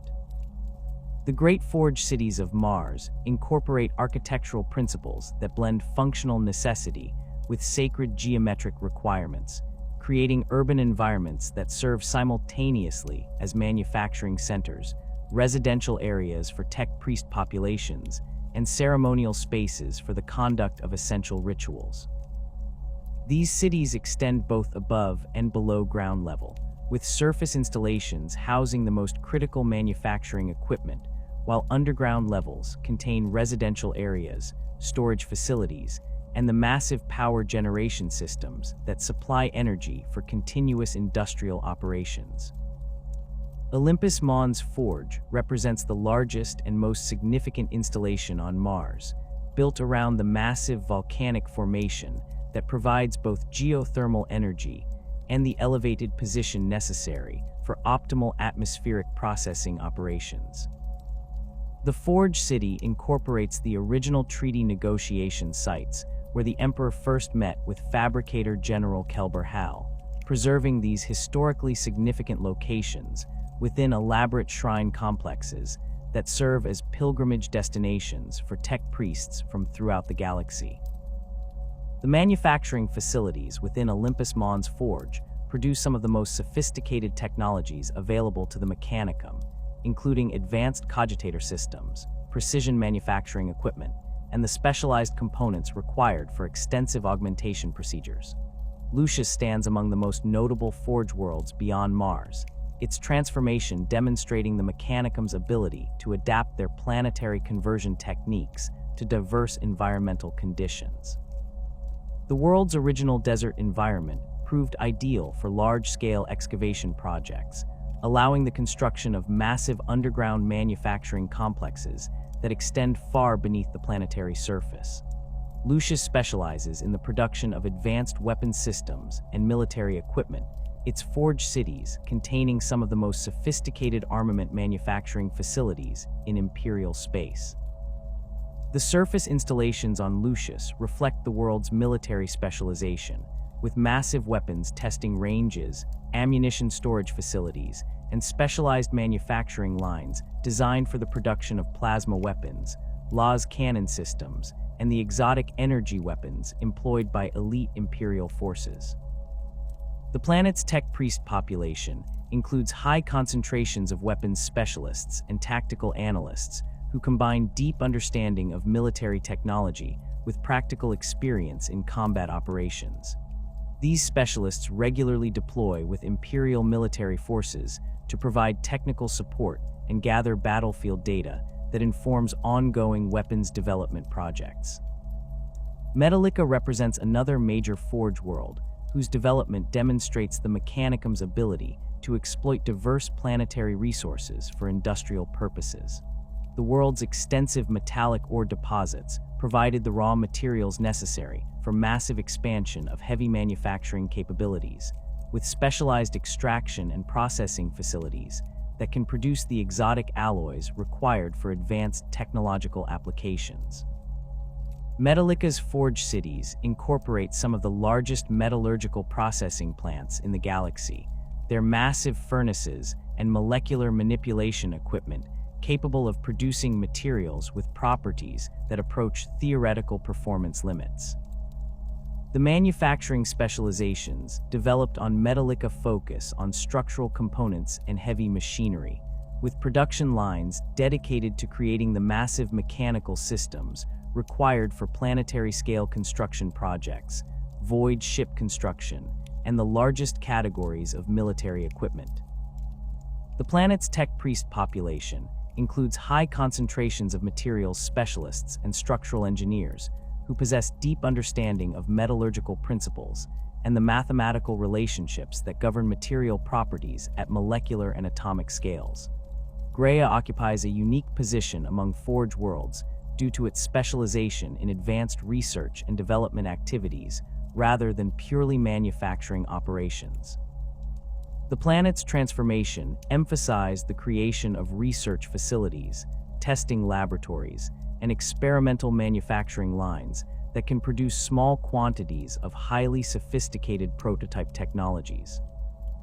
Graia's tech priest population includes disproportionate numbers of theoretical researchers and experimental specialists who push the boundaries of Mechanicum technological understanding through systematic investigation of recovered STC fragments and innovative applications of established technological principles. The research facilities on Graia incorporate some of the most advanced experimental equipment available to the Mechanicum, including quantum analysis systems, molecular manipulation devices, and consciousness interface technologies that allow direct communication with the most sophisticated machine intelligences. These installations operate under enhanced security protocols due to the dangerous nature of many research projects, with specialized containment systems designed to prevent the escape of experimental technologies that might prove hazardous if released into general circulation. Ryza demonstrates the Mechanicum's ability to adapt Forge world development to planets with active geological processes, its transformation incorporating the world's extensive volcanic activity into industrial operations rather than attempting to suppress natural geological functions. The planet's numerous active volcanoes provide both geothermal energy and access to rare minerals that emerge from deep planetary layers through volcanic processes. Ryza specializes in plasma technology development and production, its Forge cities incorporating massive plasma generation facilities that harness volcanic energy for industrial applications. The plasma manufacturing facilities on Ryza represent some of the most technically sophisticated installations within the Mechanicum, requiring precise control over extremely high energy processes that can create the stable plasma states necessary for advanced weapon systems and power generation equipment. The planet's tech priest population includes specialists in high energy physics and plasma containment technologies who possess the expertise necessary to safely operate these dangerous but essential manufacturing systems. Ecological devastation represents an inevitable consequence of Forge world transformation, as the systematic conversion of planetary biospheres to industrial purposes requires the elimination of existing biological systems that might interfere with manufacturing operations or consume resources needed for technological applications. The Mechanicum approaches this transformation with characteristic efficiency, implementing systematic programs that process existing biological matter into useful industrial materials while establishing the sterile environments necessary for precision manufacturing operations. The elimination of native ecosystems follows carefully planned sequences that maximize resource recovery while minimizing disruption to ongoing construction projects. Biological matter undergoes systematic processing through massive organic converters that break down complex biological molecules into basic chemical components suitable for industrial applications. These processing facilities can handle enormous volumes of biological material, converting entire forests, ocean ecosystems, and atmospheric biological populations into synthetic compounds, fuel sources, and raw materials for manufacturing operations. Atmospheric modification during Forge world transformation typically results in air compositions that prove toxic to unaugmented biological life, with high concentrations of industrial compounds, metallic particulates, and electromagnetic enhancement agents that serve manufacturing purposes but eliminate the possibility of natural biological processes. These atmospheric changes occur gradually over decades of continuous processing, allowing existing tech priest populations to adapt their augmentation systems while ensuring that the final atmospheric composition provides optimal conditions for industrial operations.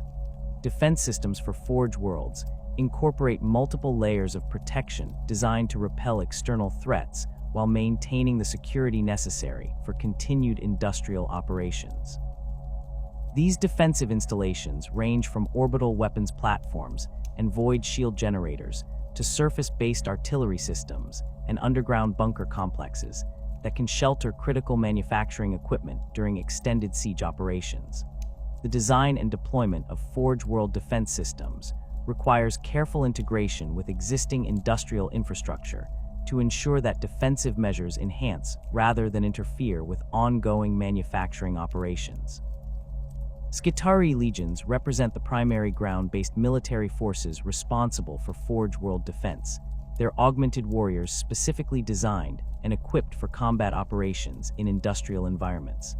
These forces undergo extensive modification procedures that adapt their physiology for optimal performance in the atmospheric conditions, electromagnetic field patterns, and hazardous industrial environments that characterize Forge World battlefields. Skitarii equipment incorporates advanced targeting systems, electromagnetic shielding, and specialized weapons designed for combat against both conventional enemies and the technological threats that might target Forge World installations. Titan Legions provide the ultimate expression of Forge World military capability. They're massive war machines representing the pinnacle of Mechanicum military technology and manufacturing expertise. These colossal engines of war require extensive support infrastructure, including specialized maintenance facilities, ammunition production lines, and the massive power generation systems necessary to maintain their complex operational systems. The deployment of Titan Legions for Forge World defense creates formidable deterrence against potential attackers while demonstrating the technological superiority that justifies Mechanicum claims to divine favor.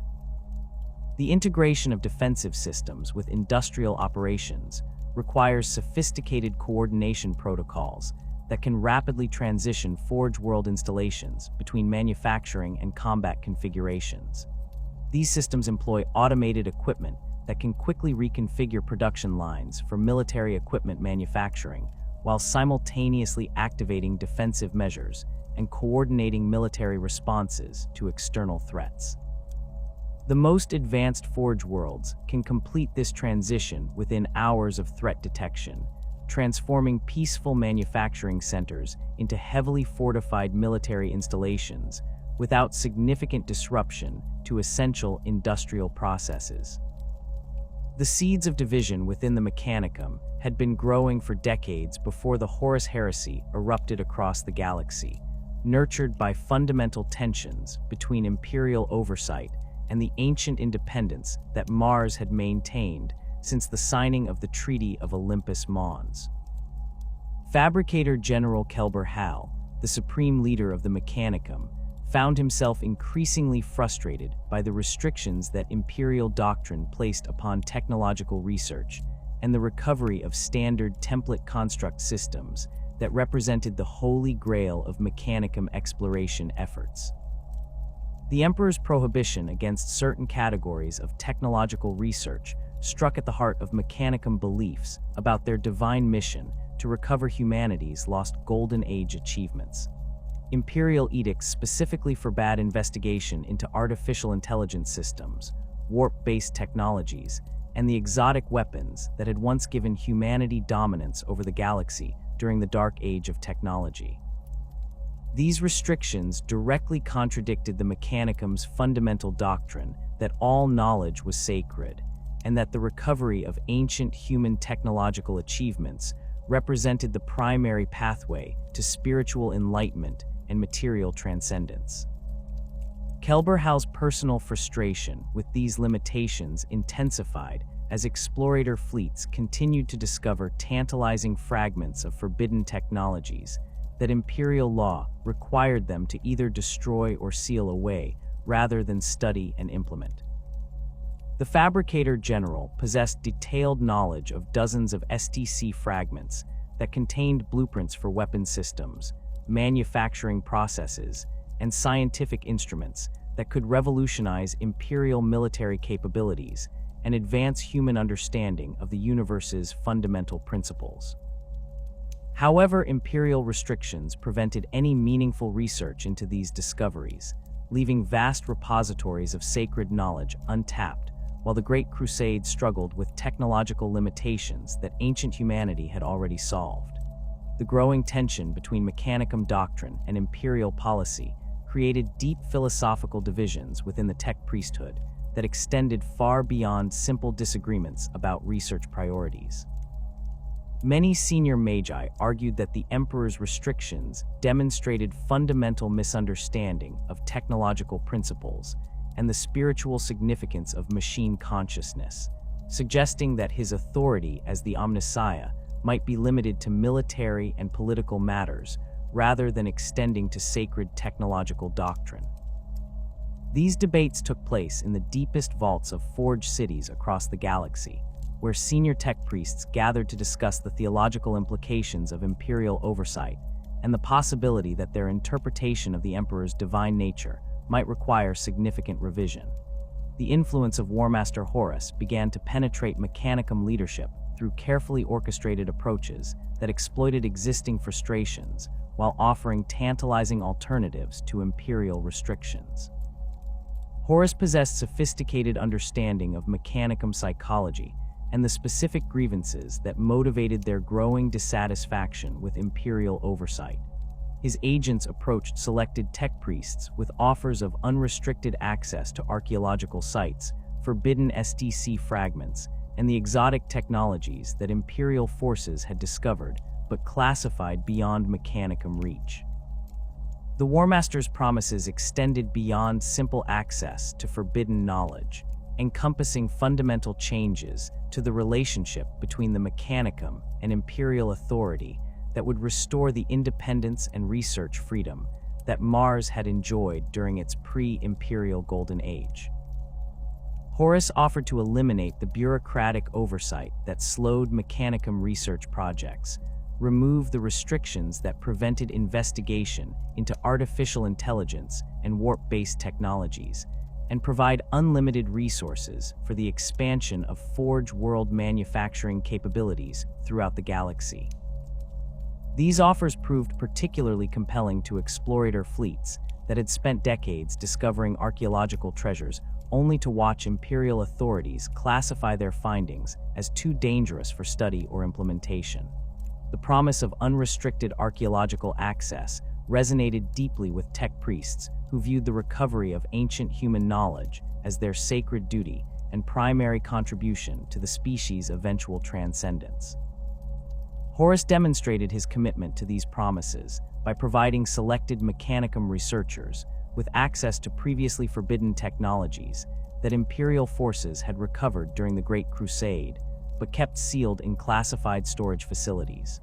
The corruption of key Mechanicum leaders proceeded through a combination of philosophical manipulation and practical demonstrations of the benefits that rebellion against Imperial authority might provide. Horus's agents presented carefully constructed arguments that portrayed Imperial restrictions as violations of the Treaty of Olympus Mons and fundamental betrayals of the agreements that had brought Mars into the Imperial fold. These arguments suggested that the Emperor had exceeded his authority as the Omnissiah by attempting to restrict technological research that fell within the Mechanicum's traditional sphere of religious and scientific autonomy. Kelberhal's personal transformation from loyal Imperial servant to active rebel leader reflected the broader psychological pressures that affected many senior tech priests during this period of growing tension. The Fabricator General had spent decades attempting to balance his loyalty to the Emperor as the Omnissiah with his responsibilities to preserve and advance Mechanicum doctrine and technological capabilities.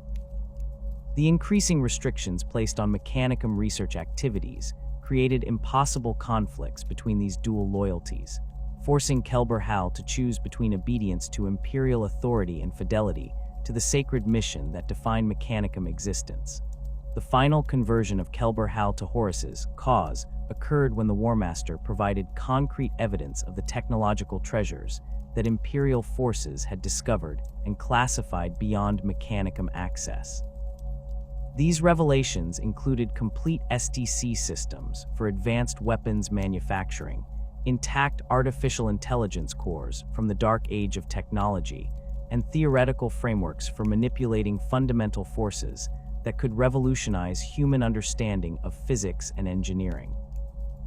The sight of these forbidden treasures, combined with the promise of unlimited access to similar discoveries, convinced the Fabricator General that rebellion against Imperial authority represented not betrayal but fulfillment of his sacred obligations to the machine god. The outbreak of civil war on Mars began with carefully coordinated strikes against loyalist installations that caught many tech priests completely unprepared for armed conflict within their own sacred domain. Kelberhal's rebel forces had spent months identifying key strategic targets and positioning their supporters for maximum effect when hostilities commenced.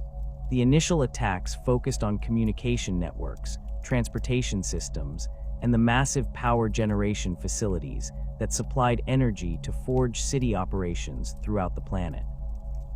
The siege of Olympus Mons Forge represented the most significant early engagement of the Martian Civil War, as loyalist forces attempted to maintain control of the planet's most important manufacturing and administrative center, while rebel armies surrounded the massive installation with sophisticated siege equipment. The Forge City's defensive systems had been designed to repel external invasion rather than internal rebellion, creating vulnerabilities that rebel forces exploited through their intimate knowledge of the installation's layout and defensive protocols. Loyalist defenders within Olympus Mons Forge found themselves fighting a defensive campaign against enemies who possessed detailed knowledge of every corridor, maintenance tunnel, and defensive position within the massive complex. Rebel forces included many tech priests who had helped design and construct the Forge City's defensive systems, giving them unprecedented advantages in planning their assault strategies and identifying weak points that external enemies would never have discovered. The siege evolved into a complex three-dimensional battle that raged through multiple levels of the Forge City simultaneously, with different factions controlling different sections of the vast installation. The industrial districts of Mars became battlefields where massive manufacturing equipment served as both strategic objectives and improvised fortifications for the opposing forces. Rebel and Loyalist armies fought desperate battles for control of weapons production facilities, ammunition storage complexes, and the specialized manufacturing lines that produced advanced military equipment for Imperial forces throughout the galaxy. These engagements often resulted in catastrophic damage to irreplaceable manufacturing systems, destroying production capabilities that had taken centuries to develop and install. Titan legions found themselves divided by the Civil War, with some war machines supporting Loyalist forces, while others served rebel commanders who had convinced their crews that rebellion represented the true path of service to the machine god. These massive engines of war engaged each other in combat across the Martian landscape, their weapons systems creating devastation on scales that transformed entire regions of the planet's surface. The sight of Titans fighting other Titans represented perhaps the most traumatic aspect of the Civil War for many tech priests, as these god machines embodied the pinnacle of Mechanicum technological achievement and spiritual devotion. The battle for the Mondus Gamma facility demonstrated the particular brutality that characterized the Martian Civil War, as rebel forces attempted to capture intact the manufacturing systems that produced advanced augmentation components, while Loyalist defenders sought to deny these capabilities to their enemies through systematic destruction of critical equipment. The engagement lasted for weeks as opposing armies fought through the facility's complex layout, with battles raging simultaneously in manufacturing areas, storage complexes, and the underground maintenance tunnels that connected different sections of the installation.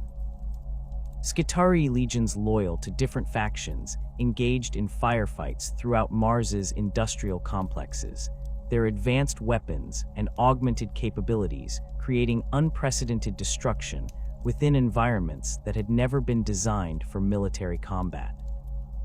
These warrior servants found themselves fighting enemies who possessed identical training, equipment, and tactical doctrines, resulting in prolonged engagements where victory often depended on minor advantages in positioning, ammunition supplies, or the specific capabilities of individual unit commanders. The atmospheric processors that maintained Mars's industrial environment became strategic targets as both sides attempted to gain advantages through environmental manipulation.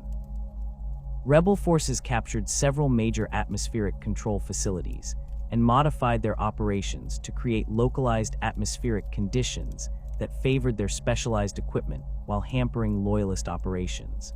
These modifications resulted in toxic atmospheric zones, electromagnetic interference patterns, and temperature variations that transformed large areas of Mars into hazardous environments where unaugmented humans could not survive. Underground combat characterized much of the Martian Civil War, as opposing forces fought for control of the vast tunnel networks, maintenance systems, and buried manufacturing facilities that extended far beneath the planet's surface. These subterranean battles involved specialized equipment and tactics adapted for confined spaces, with tech priests employing modified mechadendrites, compact weapon systems, and enhanced sensory apparatus designed for combat in environments where conventional military doctrine proved inadequate. The rebel capture of the Tharsis Montes manufacturing complex provided Kelber Hal's forces with access to advanced weapons production capabilities that significantly enhanced their military effectiveness during subsequent engagements. This facility specialized in plasma weapon manufacturing and exotic energy systems, giving rebel forces access to weapons technologies that exceeded the capabilities available to many loyalist units. The complex's capture also provided rebels with the manufacturing capacity necessary to equip their expanding armies with standardized weapons and equipment, rather than relying on improvised systems assembled from salvaged components. Loyalist forces under the command of remaining faithful tech priests attempted to coordinate their defensive efforts while simultaneously maintaining essential industrial operations that supported Imperial military forces throughout the galaxy. These commanders faced the impossible challenge of fighting a civil war while preserving the manufacturing capabilities that the wider Imperium depended upon for continued military operations during the broader Horus Heresy. The need to protect critical manufacturing systems often forced loyalist commanders to accept unfavorable tactical positions rather than risk damage to irreplaceable industrial equipment. The Siege of Lucius demonstrated how the Martian Civil War spread to Forge worlds throughout the galaxy, as rebel and loyalist factions attempted to secure control over the Mechanicum's vast industrial empire. The battle for this major Forge world involved massive armies supported by Titan legions, orbital bombardment platforms, and specialized siege equipment designed for assaulting heavily fortified industrial installations. The prolonged conflict resulted in significant damage to Lucius's weapons manufacturing capabilities, disrupting Imperial military supply chains at a critical moment in the broader galactic conflict. The fighting on Metalica reflected the particular challenges involved in combat within environments dominated by heavy industrial equipment and metallurgical processing facilities. Opposing armies fought battles amid massive furnaces, molecular manipulation equipment, and the specialized machinery required for exotic alloy production. These engagements often resulted in catastrophic industrial accidents that created additional hazards for combatants while destroying manufacturing capabilities that had taken decades to develop and install. Naval combat between opposing Mechanicum fleets added another dimension to the Civil War, as rebel and loyalist forces competed for control of the shipping lanes that connected Forge worlds throughout the galaxy. These engagements involved some of the most advanced spacecraft in Imperial service, with both sides employing experimental weapon systems, sophisticated defensive technologies, and the specialized equipment necessary for extended void warfare operations.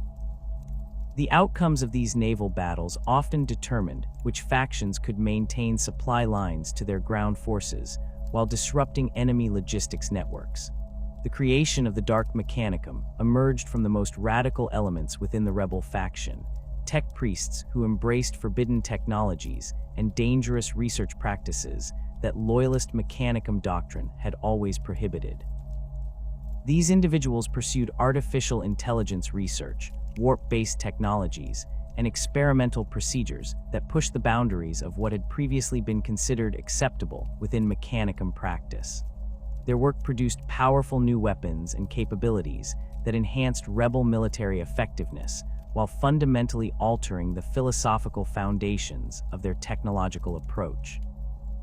Dark Mechanicum research facilities became centers for experimentation with technologies that incorporated demonic influences, artificial intelligence systems, and the exotic physics associated with warp manipulation.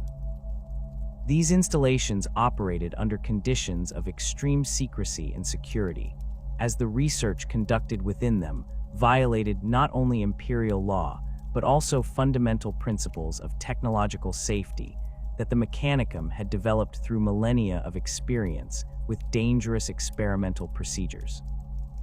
The philosophical transformation of rebel tech priests involved abandoning the careful restrictions and safety protocols that had traditionally governed Mechanicum research in favor of unrestricted experimentation that accepted significant risks in pursuit of technological advancement. This approach produced rapid innovations in weapons technology, manufacturing processes, and theoretical understanding of fundamental forces, but at the cost of safety margins and quality control procedures that had previously prevented catastrophic failures and dangerous accidents. The establishment of the Adeptus Mechanicus as a distinct organization separate from the rebel Dark Mechanicum occurred as loyalist forces attempted to preserve traditional Mechanicum doctrine while adapting to the new political and military realities created by the Civil War. This reorganization involved the formal separation of loyal Forge worlds from rebel territories, the establishment of new command structures that could operate independently of Mars-based authority, and the development of protocols for identifying and eliminating rebel influence within loyalist installations. The institutional changes that created the Adeptus Mechanicus reflected the need for loyalist forces to maintain their essential functions, while operating in an environment where traditional Mechanicum authority structures had been compromised by rebellion and civil war. New administrative procedures emphasized security protocols, loyalty verification systems, and the careful monitoring of research activities to prevent the infiltration of rebel agents or the development of unauthorized technological projects that might threaten Imperial security. The lasting consequences of the Martian Civil War extended far beyond the immediate military and political outcomes, fundamentally altering the relationship between the Mechanicum and Imperial authority while creating permanent divisions within the tech priesthood that would influence their development for millennia. The destruction of irreplaceable manufacturing facilities, the loss of ancient knowledge, and the corruption of sacred technologies represented catastrophic setbacks for human technological development that would never be fully recovered.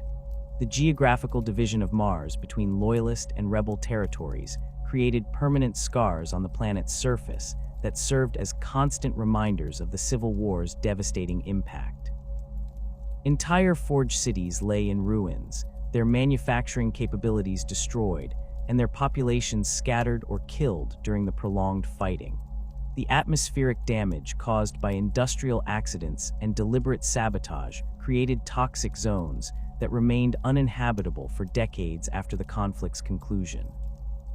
The technological knowledge lost during the Civil War included irreplaceable STC fragments, manufacturing techniques, and theoretical frameworks that had taken millennia to develop and refine. The destruction of research facilities, the death of senior tech priests, and the corruption of data storage systems eliminated vast amounts of accumulated knowledge that could never be recovered or reconstructed. This knowledge loss represented one of the most significant setbacks in human technological development since the original collapse that had ended the Dark Age of technology. The aftermath of the Martian Civil War saw the surviving rebel tech priests driven from their sacred Forge worlds into the howling madness of the Eye of Terror, where the laws of physics bent to the whims of chaos and reality itself became malleable to those willing to embrace corruption. These exiled servants of the machine found themselves in an environment where their forbidden research could flourish without imperial oversight, but at a terrible cost that would transform them into something far removed from their original devotion to pure technological advancement. The Eye of Terror's warp-saturated environment proved both blessing and curse for the fleeing Dark Mechanicum forces. The constant exposure to raw chaos energy accelerated their research into forbidden technologies, while simultaneously corrupting their understanding of the sacred principles that had once guided their work. Ancient manufacturing processes that had operated according to predictable physical laws began producing results that defied rational explanation, as demon essence seeped into their machinery and transformed precision instruments into conduits for malevolent intelligence. Within the first decades of their exile, the Dark Mechanicum discovered that their traditional approaches to technological development required fundamental revision to accommodate the supernatural forces that permeated their new domain. Standard manufacturing protocols failed catastrophically when exposed to warp energy, producing equipment that functioned according to the emotional states of its operators rather than consistent mechanical principles.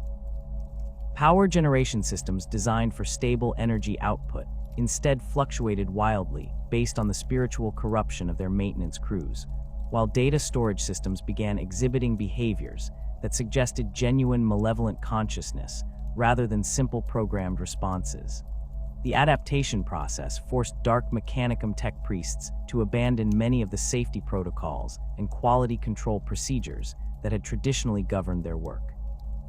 Equipment that incorporated warp-touched materials required constant appeasement through ritual sacrifice and spiritual corruption to maintain even basic functionality.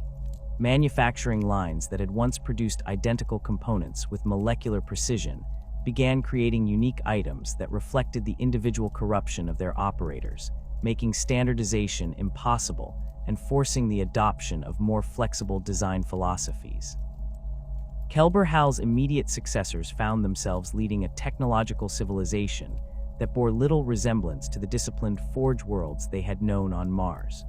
The fabricator general himself had undergone profound transformation during the Civil War and subsequent exile, his extensive augmentations corrupted by exposure to warp energy until his consciousness existed as much within demonic entities as mechanical systems. His followers observed with mixture of fascination and horror as their supreme leader's decision-making processes began reflecting demonic logic rather than the mathematical principles that had traditionally guided Mechanicum leadership. The fragmentation of Dark Mechanicum authority occurred naturally as different factions pursued specialized research into the various aspects of chaos-influenced technology. Some groups focused on biological corruption, developing techniques for fusing demon essence with organic tissue to create hybrid entities that combined supernatural abilities with technological enhancement. Others concentrated on mechanical possession, learning to bind demon spirits within technological constructs to create weapons and equipment that operated according to malevolent intelligence rather than programmed instructions. Demon engine development represented the most successful and terrifying achievement of Dark Mechanicum research during their early exile period.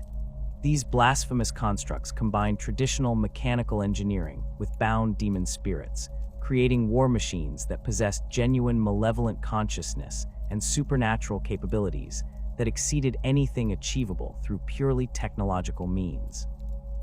The first successful demon engine prototypes demonstrated abilities that violated fundamental physical laws, moving without visible propulsion systems, generating energy from unknown sources, and displaying tactical intelligence that adapted to battlefield conditions in ways that suggested genuine strategic thinking. The creation process for demon engines required extensive modification of traditional manufacturing techniques to accommodate the spiritual components that formed their essential operating systems. Standard assembly procedures proved inadequate for integrating demon essence with mechanical components, forcing Dark Mechanicum engineers to develop new methods that combined industrial processes with ritual summoning and spiritual binding techniques. These hybrid manufacturing approaches produced results that could not be replicated through purely technological or purely supernatural means, creating unique constructs that embodied the fusion of machine logic and demonic malevolence. Defiler engines emerged as one of the most successful demon engine designs, combining the mobility and firepower of traditional battle tanks with the supernatural resilience and malevolent intelligence of bound demon spirits. These quadrupedal war machines possessed articulated legs that could navigate terrain impossible for wheeled or tracked vehicles, while their demon-possessed targeting systems demonstrated accuracy that exceeded even the most sophisticated cogitator-guided weapons. The psychological impact of Defiler engines on enemy forces proved as significant as their direct combat capabilities, as their obviously supernatural nature undermined the morale of opponents who had trained to fight conventional mechanical threats.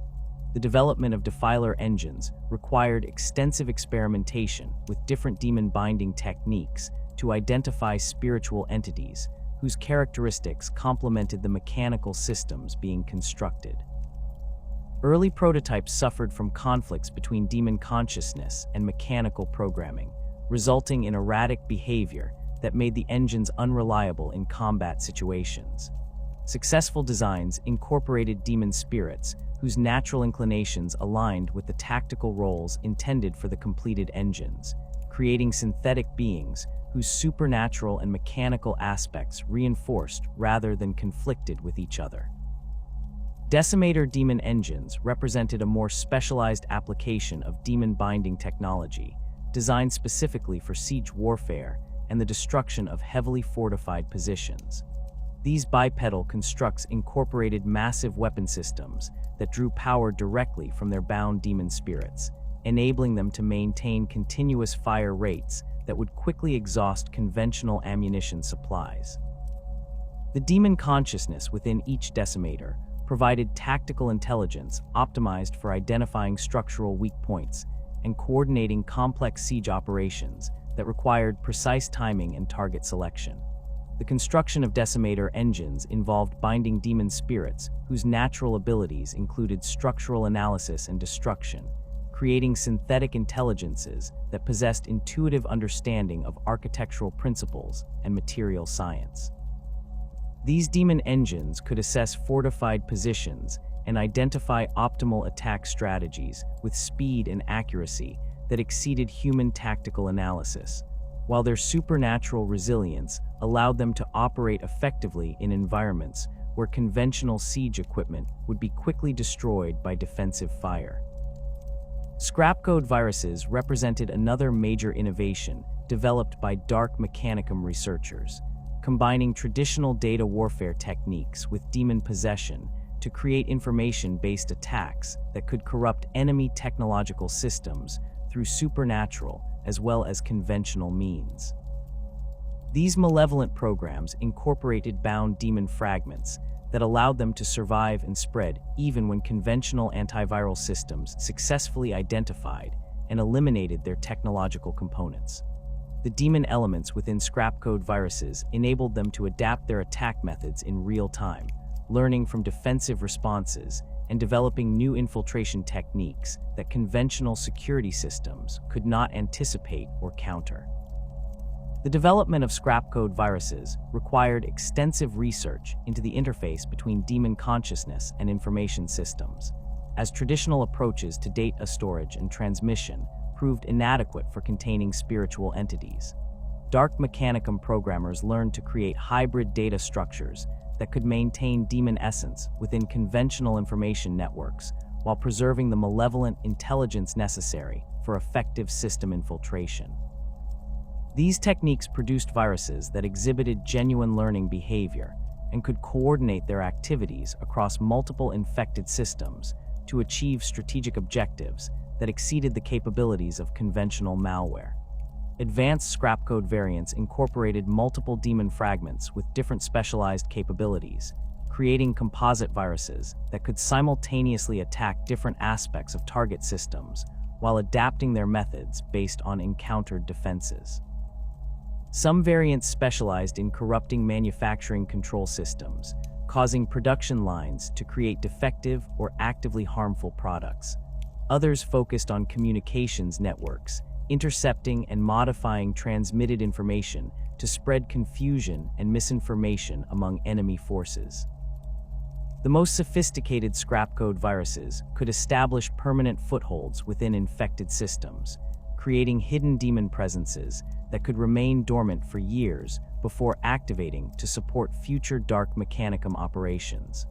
The corruption of Titan-class war machines represented perhaps the most ambitious and devastating achievement of Dark Mechanicum demon-binding technology. These colossal engines of war required extensive modification to accommodate demon possession while preserving their massive weapon systems and sophisticated targeting capabilities. The process involved replacing key mechanical components with demon-possessed alternatives, while binding powerful demon spirits within the Titan's central consciousness matrix, creating hybrid beings that combine the firepower of god machines with the supernatural abilities and malevolent intelligence of major demon entities. Corrupted Titans demonstrated capabilities that far exceeded their loyalist counterparts, including supernatural resilience that allowed them to continue fighting despite catastrophic damage, weapon systems that drew power directly from warp energy, and tactical intelligence that could anticipate enemy movements through supernatural perception rather than sensor analysis. The demon consciousness within each corrupted Titan provided strategic insights and battlefield awareness that enabled coordinated operations across multiple war machines, creating Titan formations that fought with unified purpose and supernatural coordination. The modification process for Titan corruption required extensive research into the specific demon types whose abilities complemented the massive war machine's operational requirements. Different classes of Titans required different demon binding approaches, with smaller scout Titans accommodating faster, more agile demon spirits, while massive Emperor-class Titans could house multiple powerful demon entities that provided specialized capabilities for different combat situations. The most successful corrupted Titans incorporated demon spirits whose natural inclinations aligned with their intended battlefield roles, creating synthetic beings whose supernatural and mechanical aspects enhanced each other's effectiveness. Warpforge construction represented the ultimate expression of Dark Mechanicum adaptation to their chaos-dominated environment, creating manufacturing facilities that operated according to supernatural principles rather than conventional physics. These installations incorporated demon-possessed machinery that could manipulate matter at the molecular level through supernatural force rather than mechanical precision, enabling the production of equipment and weapons that combined technological sophistication with supernatural capabilities. Warpforges could produce materials with properties that violated natural laws, create weapons that channeled demon energy, and manufacture components that incorporated bound spiritual entities as integral operating systems. The operation of warpforges required extensive modification of traditional manufacturing protocols to accommodate the supernatural forces that powered their production systems. Standard quality control procedures proved inadequate for equipment that incorporated demon essence, forcing Dark Mechanicum engineers to develop new testing methods that could evaluate supernatural capabilities alongside mechanical performance. Production schedules became dependent on the availability of suitable demon spirits and the spiritual corruption levels of operating personnel, making long-term planning extremely difficult and forcing adoption of more flexible manufacturing approaches. Different warp forges specialized in producing specific categories of demon-enhanced equipment, with their capabilities determined by the types of demon spirits bound within their manufacturing systems. Some installations focused on weapons production, creating firearms and melee weapons that channeled supernatural energies and possessed malevolent consciousness that enhanced their combat effectiveness. Others concentrated on defensive equipment, producing armor and protective systems that incorporated demon resilience and supernatural resistance to damage. The most sophisticated warpforges could produce complex technological systems that combined multiple demon-enhanced components into integrated platforms that exceeded the capabilities of any purely technological or purely supernatural alternatives. The philosophical transformation of the Dark Mechanicum extended beyond simple technological adaptation to encompass fundamental changes in their understanding of the relationship between consciousness, technology, and spiritual power. Traditional Mechanicum doctrine had emphasized the gradual replacement of weak flesh with blessed machinery as the path to perfection, but exposure to chaos corruption revealed alternative approaches that incorporated supernatural enhancement alongside technological augmentation. Dark Mechanicum tech priests began viewing demon possession not as corruption, but as evolution, a means of transcending the limitations of both organic consciousness and mechanical programming through fusion with entities that operated according to entirely different principles. This philosophical shift produced corresponding changes in dark mechanicum augmentation practices, as tech priests began incorporating demon-possessed components into their personal enhancement programs. Traditional mechanical augmentations were modified to accommodate spiritual entities that provided supernatural capabilities alongside improved physical performance. Sensory systems incorporated demon consciousness that could perceive across multiple dimensions simultaneously, while cognitive enhancement systems used bound demon intelligence to provide processing capabilities that exceeded any purely mechanical alternatives. The social structure of dark mechanicum communities evolved to reflect their changed relationship with technology and spiritual power. Traditional hierarchies based on technical expertise and mechanical augmentation gave way to systems that emphasized spiritual corruption and demon-binding capabilities. Leadership positions went to individuals who demonstrated superior ability to control powerful demon entities and coordinate complex supernatural technologies, rather than those with the most extensive mechanical modifications or deepest understanding of conventional engineering principles. Research priorities within dark mechanicum installations focused increasingly on exploring the boundaries between technology and supernatural power, seeking to develop hybrid systems that could exploit both mechanical precision and demon capabilities. These investigations produced innovations that would have been impossible within traditional mechanicum doctrine, including weapons that adapted their effects based on target vulnerabilities, manufacturing systems that could produce equipment tailored to specific combat situations, and communication networks that operated through demon consciousness rather than electromagnetic transmission. The ongoing conflict between dark mechanicum and loyalist Adeptus Mechanicus forces created a technological arms race that drove rapid innovation on both sides.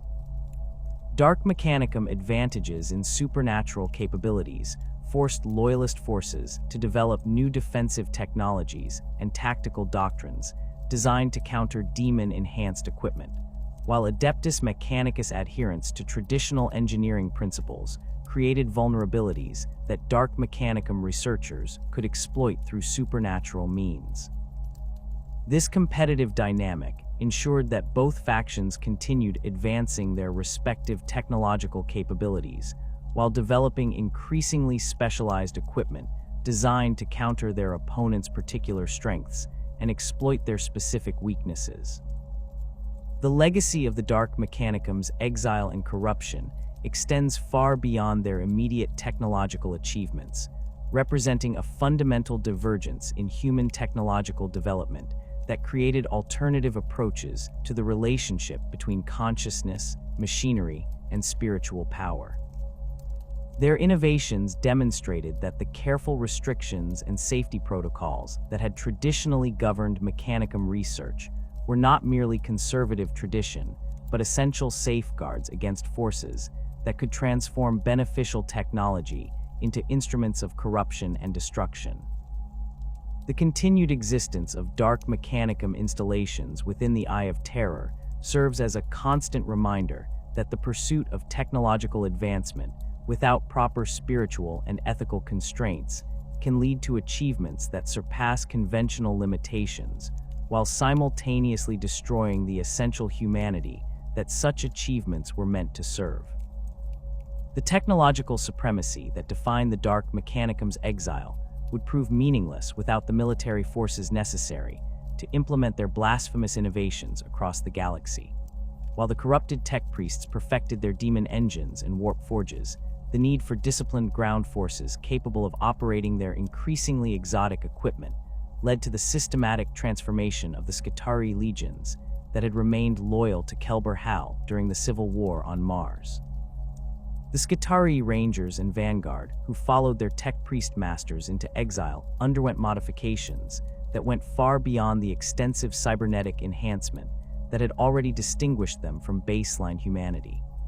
traditional Skitarii augmentation had focused on creating emotionless but utterly loyal soldiers whose mechanical modifications enhanced their combat capabilities while preserving their essential humanity.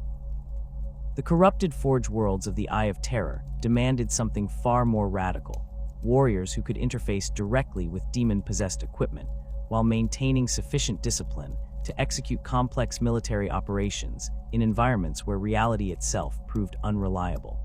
The cybernetic enhancement programs implemented by Dark Mechanicum Forge masters incorporated demon-binding techniques that traditional Mechanicum doctrine would have considered absolute heresy. Skitarii neural implants received modifications that allowed direct interface with demon consciousness, enabling the warriors to operate possessed equipment through mental commands that bypassed conventional control systems entirely. These modifications required extensive surgical procedures that replaced significant portions of the Skitarii's organic brain tissue with hybrid mechanical spiritual constructs that could process both electromagnetic signals and supernatural emanations simultaneously. The mental conditioning protocols developed for these enhanced Skitarii went beyond the traditional emotional suppression that had characterized loyalist forces. Dark Mechanicum conditioning techniques incorporated demon influence directly into the warrior's psychological programming, creating soldiers whose thought processes operated according to supernatural logic rather than purely rational analysis. These conditioned warriors demonstrated absolute loyalty to their corrupted masters while exhibiting tactical flexibility that exceeded conventional military training, as their demon-influenced consciousness could adapt to battlefield conditions that would overwhelm purely mechanical thinking. Physical modifications to Dark Mechanicum Skitarii incorporated technologies that would have been impossible without access to warp-enhanced manufacturing capabilities. Traditional galvanic rifles received demon-possessed targeting systems that could track enemies across multiple dimensions simultaneously, while their ammunition incorporated blessed materials that could penetrate both physical armor and spiritual defenses. The weapons demonstrated accuracy rates that exceeded theoretical maximums for conventional targeting systems, as their demon consciousness could predict enemy movements through supernatural perception rather than simple ballistic calculation. Arc weapons employed by corrupted Skitarii units operated according to principles that violated conventional understanding of electromagnetic physics. These devices channeled electrical energy through demon-possessed conduits that could amplify power output far beyond the limitations of their mechanical components, creating devastating electrical discharges that could overload enemy equipment while simultaneously corrupting the spiritual essence of their targets. The weapons required constant maintenance through ritual appeasement of their bound demon spirits, but their combat effectiveness far exceeded anything available to loyalist forces. Phosphor blasters utilized by Dark Mechanicum forces incorporated incendiary compounds that burned with supernatural intensity, creating flames that could consume both physical materials and spiritual essence. The weapon's demon-possessed targeting systems could identify optimal impact points that would maximize psychological as well as physical damage, while their supernatural flames proved capable of burning through materials that conventional incendiary weapons could not affect. These weapons proved particularly effective against loyalist space marines, whose power armor provided excellent protection against conventional weapons, but offered limited defense against supernatural fire that could burn through ceramite plating and corrupt the sacred machine spirits that governed their equipment's operation. The Omnispec's targeting systems that had once provided Skitarii units with enhanced battlefield awareness underwent complete redesign to accommodate the supernatural perception capabilities that demon possession could provide. Traditional Omnispec's devices relied on electromagnetic sensors and data processing algorithms to identify enemy positions and analyze tactical situations. Corrupted versions incorporated demon consciousness that could perceive across multiple dimensions simultaneously, providing information about enemy movements, emotional states, and spiritual vulnerabilities that conventional sensors could never detect. These enhanced targeting systems created tactical advantages that fundamentally altered Dark Mechanicum combat doctrine. Skitarii units equipped with demon-possessed omnispecs could anticipate enemy actions through supernatural prescience rather than simple pattern analysis, while their ability to perceive spiritual as well as physical weaknesses allowed them to coordinate attacks that targeted both material defenses and psychological vulnerabilities simultaneously. The systems required careful management to prevent the bound demon spirits from overwhelming their operators' consciousness, but successful integration created warriors whose battlefield awareness exceeded anything achievable through purely technological enhancement. The role of corrupted tech priests as battlefield commanders evolved to accommodate the unique challenges of coordinating forces that incorporated both mechanical precision and supernatural unpredictability. Traditional Mechanicum command doctrine had emphasized systematic analysis and methodical execution of predetermined tactical plans. Dark Mechanicum commanders learned to balance these conventional approaches with the chaotic nature of demon-possessed equipment and spiritually corrupted personnel, developing flexible command styles that could adapt to supernatural battlefield conditions while maintaining sufficient discipline to achieve strategic objectives. Corrupted tech priests underwent extensive modification to enhance their ability to coordinate complex military operations that incorporated demon-enhanced equipment and spiritually modified personnel.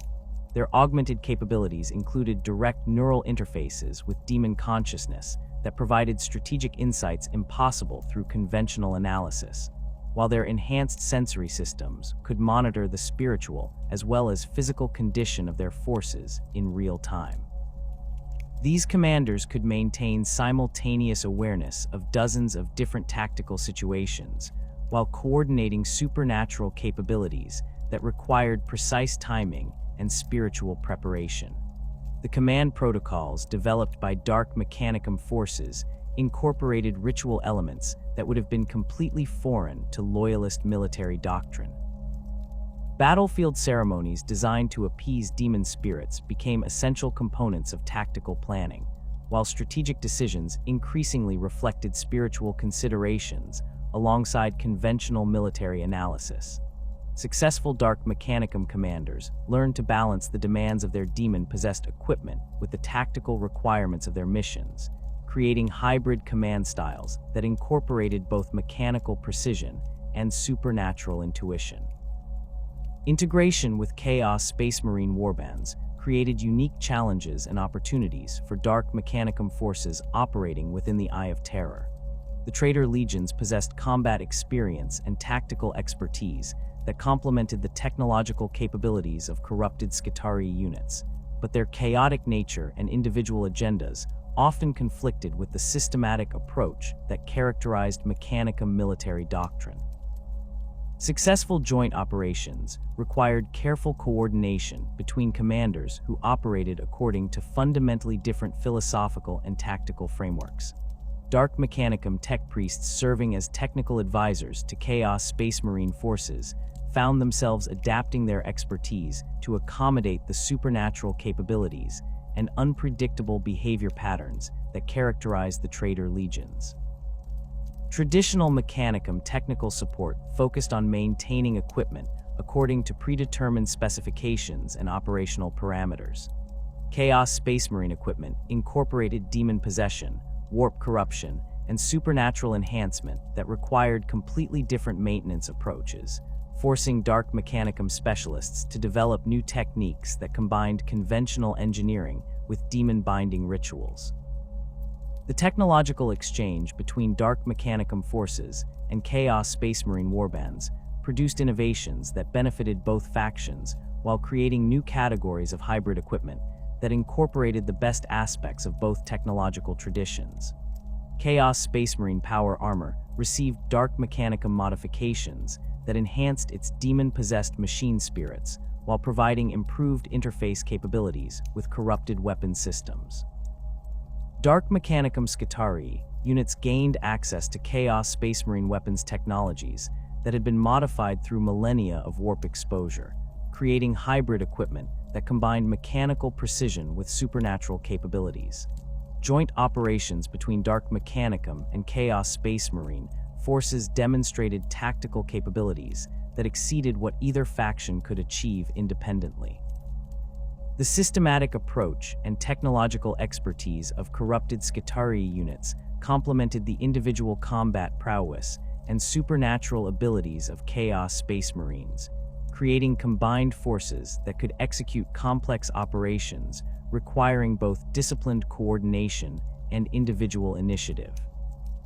These joint forces proved particularly effective against loyalist opponents who had trained to counter either technological superiority or supernatural corruption, but lacked experience fighting enemies that incorporated both advantages simultaneously. The expansion of Dark Mechanicum influence throughout the Eye of Terror created opportunities for establishing permanent military installations that could support extended operations across multiple demon worlds. These forward bases incorporated warp forge manufacturing capabilities alongside military command facilities, creating integrated installations that could produce specialized equipment tailored to specific operational requirements while coordinating tactical operations across vast distances. The bases operated according to supernatural logistics principles that allowed rapid deployment of forces and equipment through warp-based transportation methods that bypassed conventional space travel limitations.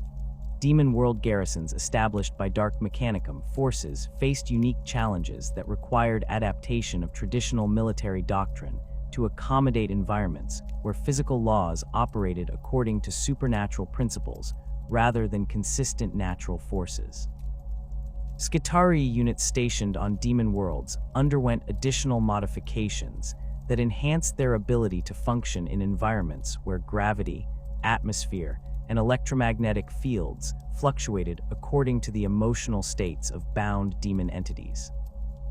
These modifications included enhanced environmental suits that could adapt to rapidly changing atmospheric conditions, gravitational stabilization systems that maintained mobility regardless of local gravitational anomalies, and spiritual shielding that provided protection against direct demon influence. The establishment of recruitment programs within the Eye of Terror allowed Dark Mechanicum forces to expand their military capabilities through the incorporation of local populations that had been corrupted by extended warp exposure. These recruitment efforts focused on identifying individuals whose spiritual corruption and technological aptitude made them suitable candidates for Skitarii enhancement programs. The recruitment process incorporated demon binding rituals alongside conventional augmentation procedures, creating hybrid warriors whose capabilities reflected both mechanical enhancement and supernatural corruption. Training programs for new Dark Mechanicum recruits incorporated traditional Skitarii conditioning techniques alongside spiritual corruption protocols that prepared candidates for integration with demon-possessed equipment and supernatural battlefield conditions.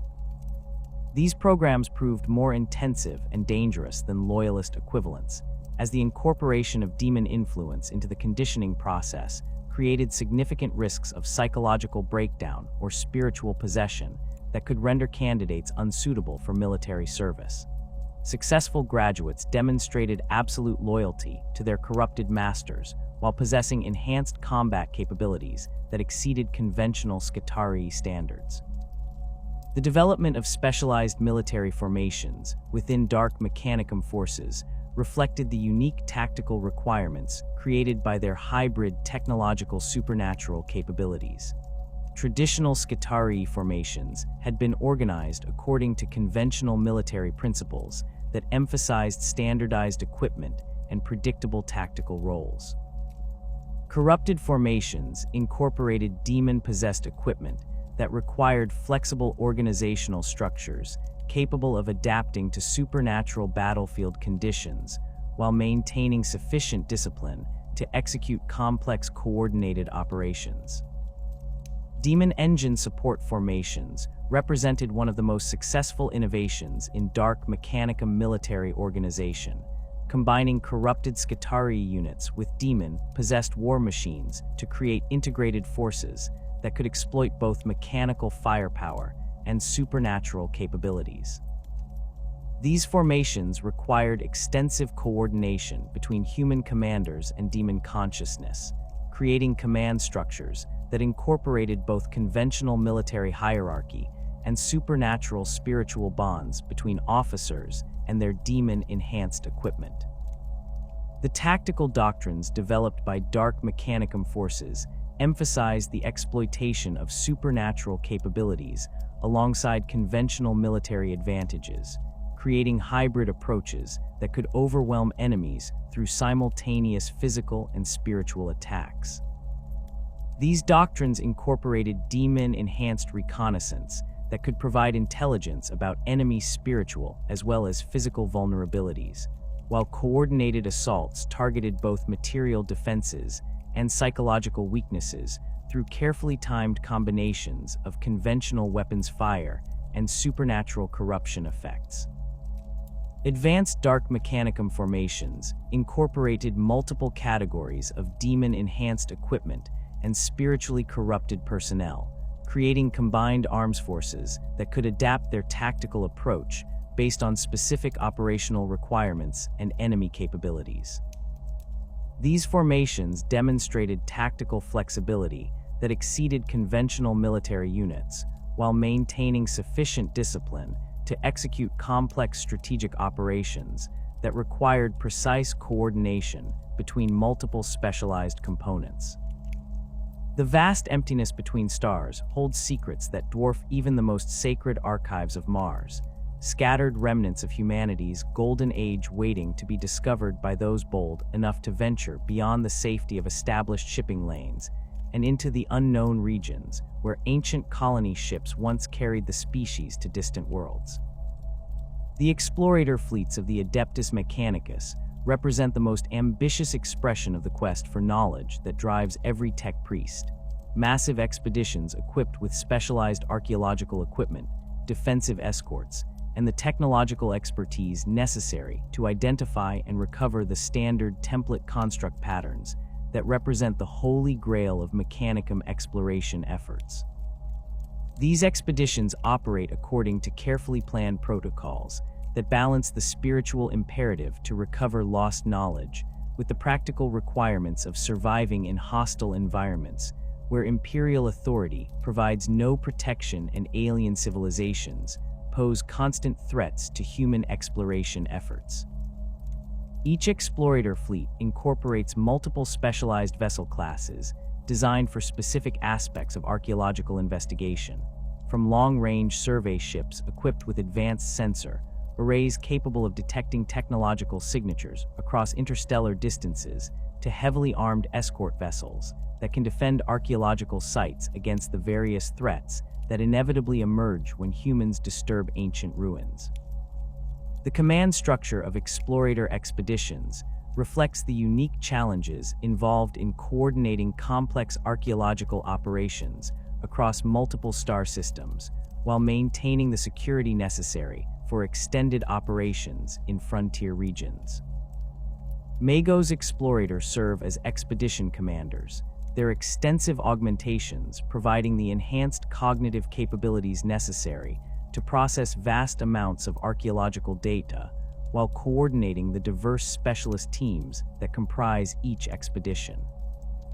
These senior tech priests undergo modifications specifically designed for extended void operations, including enhanced radiation resistance, improved electromagnetic shielding, and specialized sensory apparatus that can function effectively in the harsh environments typically encountered during archaeological investigations.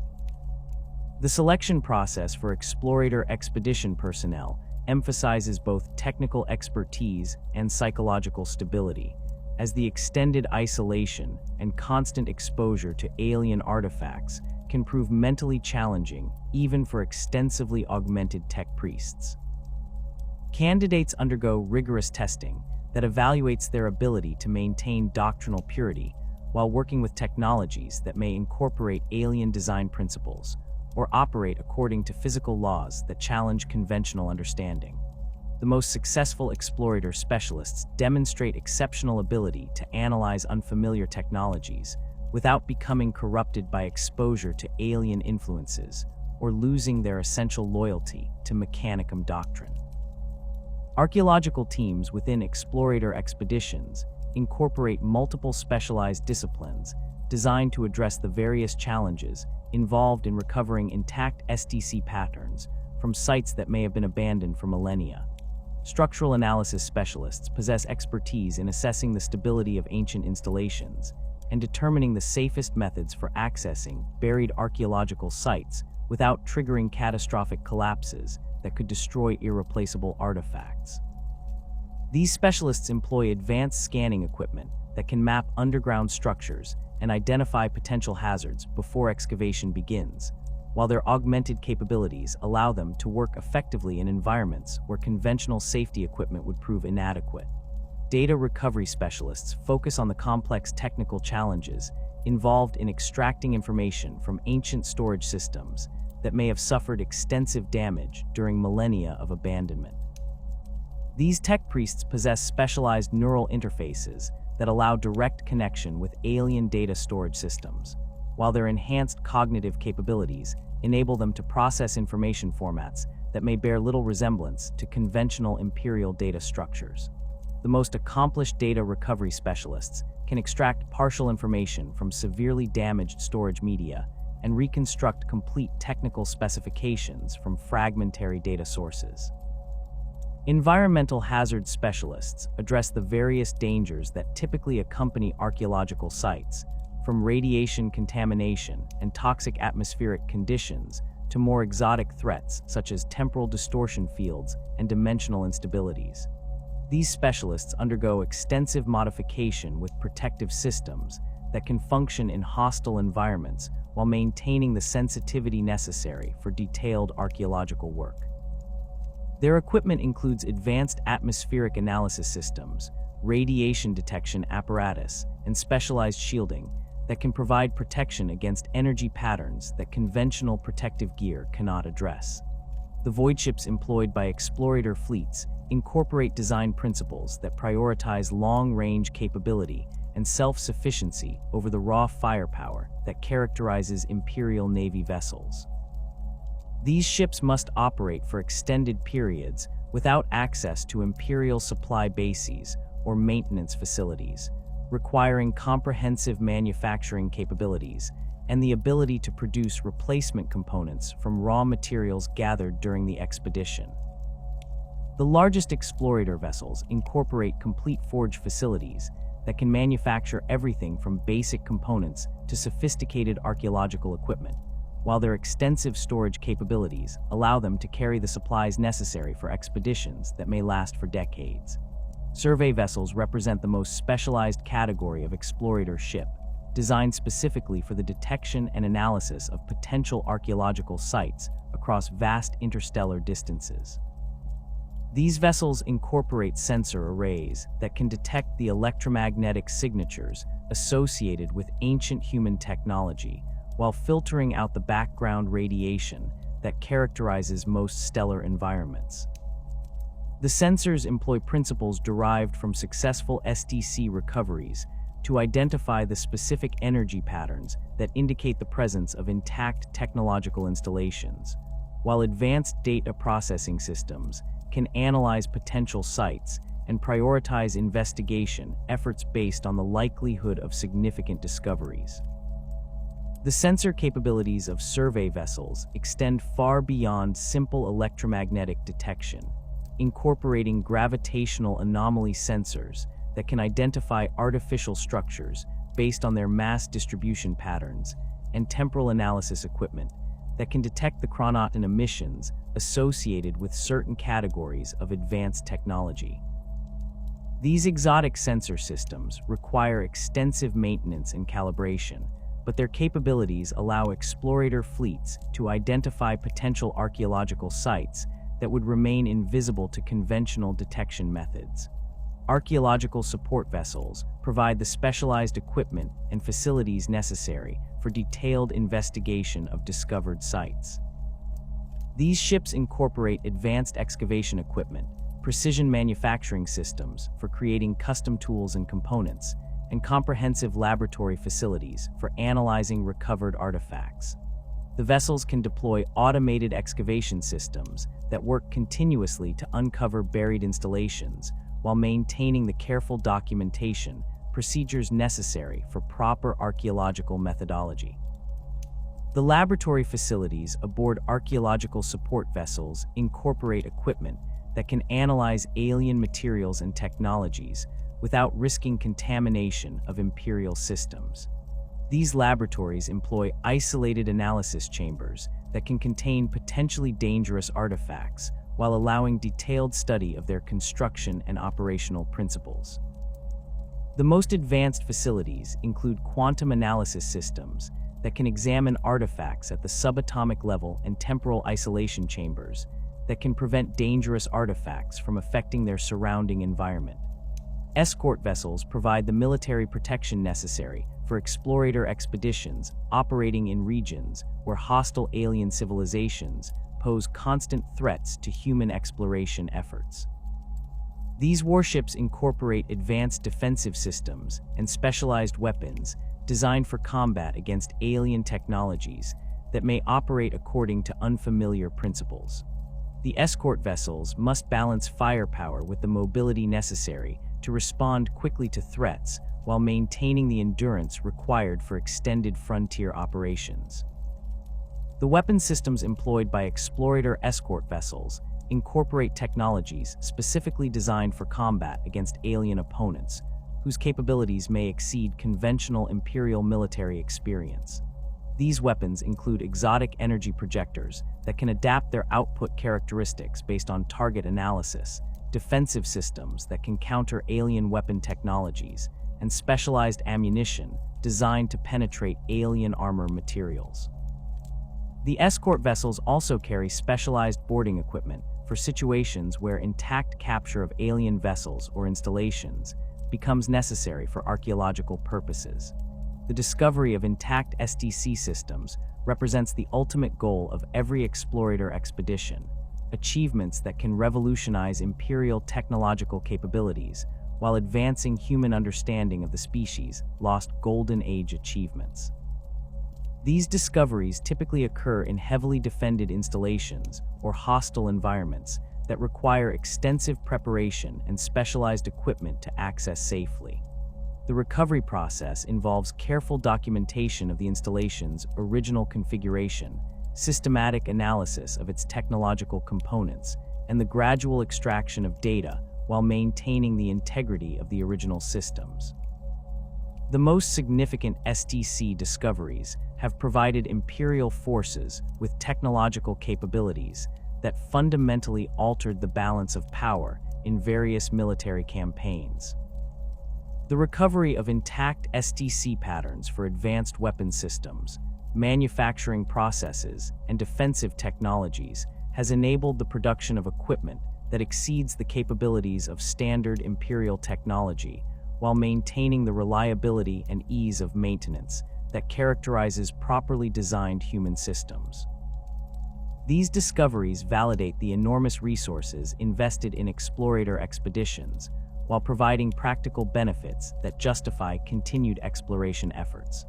The Vos Prime expedition represents one of the most successful explorator missions in recent Imperial history, resulting in the discovery of multiple intact SDC fragments and the establishment of a new forge world that could exploit the technological resources found throughout the system.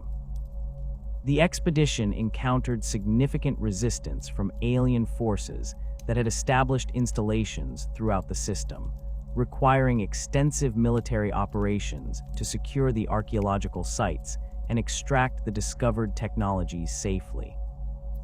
The archaeological sites discovered throughout the Vos system contained evidence of extensive human colonization efforts during the Dark Age of technology, including manufacturing facilities, research installations, and defensive systems that had remained partially operational despite millennia of abandonment.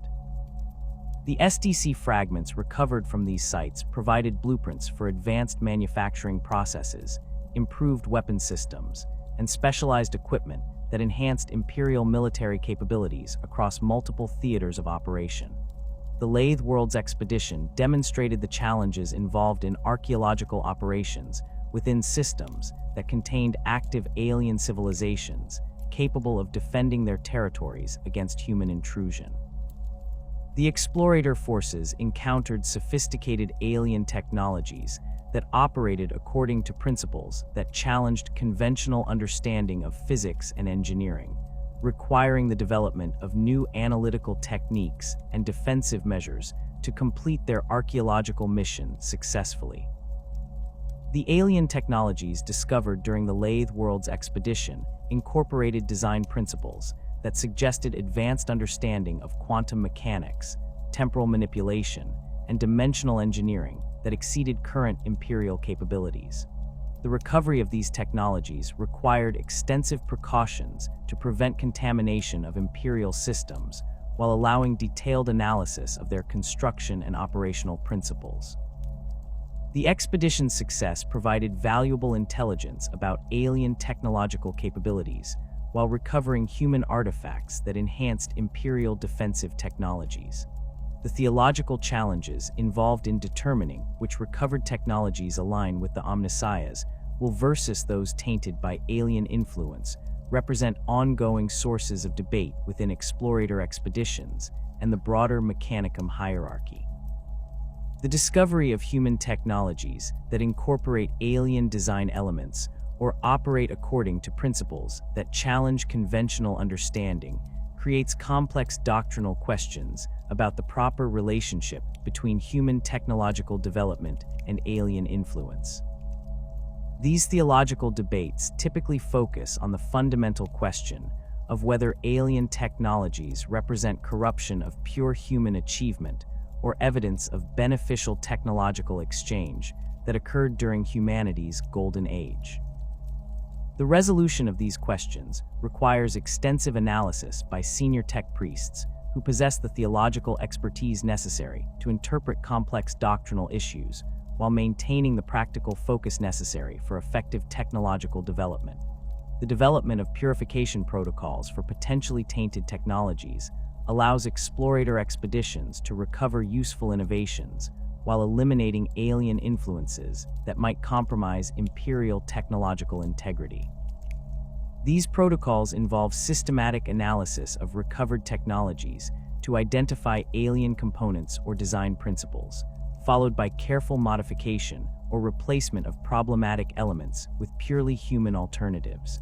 The purification process requires extensive technical expertise and theological knowledge to ensure that beneficial capabilities are preserved while dangerous influences are eliminated. The most successful purification efforts have produced hybrid technologies that combine the best aspects of human and alien engineering while maintaining doctrinal purity and operational reliability. These purified systems often demonstrate capabilities that exceed either their human or alien predecessors, suggesting that careful integration of different technological traditions can produce innovations that benefit from multiple design approaches while avoiding the corruption risks associated with direct alien influence. First contact situations with alien technological civilizations create unique opportunities and challenges for explorator expeditions, as these encounters can provide access to advanced technologies while exposing human forces to potentially dangerous alien influences. The protocols developed for managing first contact situations emphasize careful analysis of alien capabilities and intentions while maintaining sufficient defensive readiness to respond to hostile actions.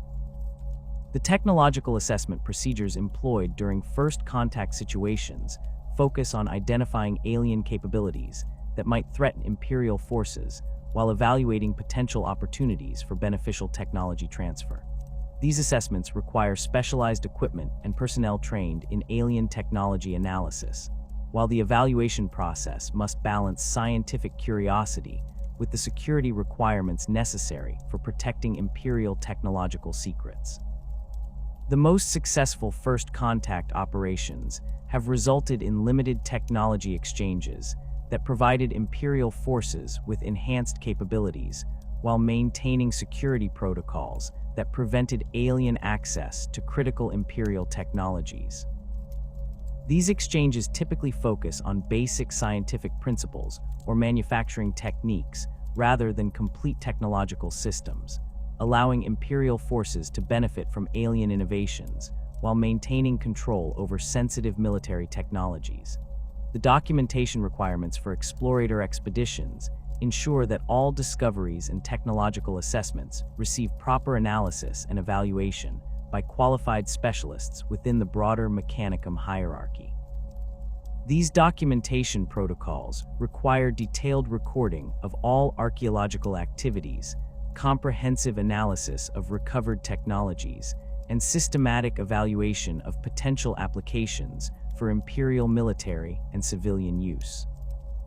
The analysis process for major discoveries involves multiple levels of review by specialists with different areas of expertise, ensuring that technological innovations receive comprehensive evaluation while maintaining the security protocols necessary for protecting sensitive information. The most significant discoveries require approval from the highest levels of Mechanicum hierarchy before implementation, while routine technological improvements can be processed through established review procedures that balance innovation with doctrinal compliance. The return of Robute Guilliman to the galaxy in the closing years of the 41st millennium brought seismic changes to the Adeptus Mechanicus, forcing the ancient institution to confront challenges that threatened the very foundations of their 10,000-year orthodoxy. The Primarch's resurrection through the combined efforts of Archmagos Dominus Belisarius Call and Eldar intervention created unprecedented theological tensions within the tech priesthood, as the implications of such miraculous restoration challenged fundamental assumptions about the nature of death, consciousness, and the machine god's divine will. Fabricator General Belisarius Call emerged as the most controversial figure in modern Mechanicum history.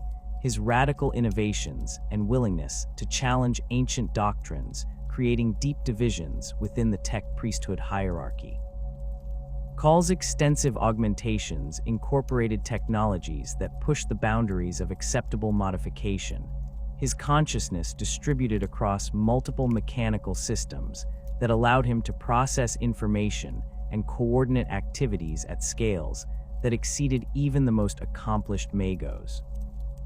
His research installations on Mars incorporated experimental equipment that operated according to principles that conservative elements within the Mechanicum viewed as dangerously close to heretical innovation.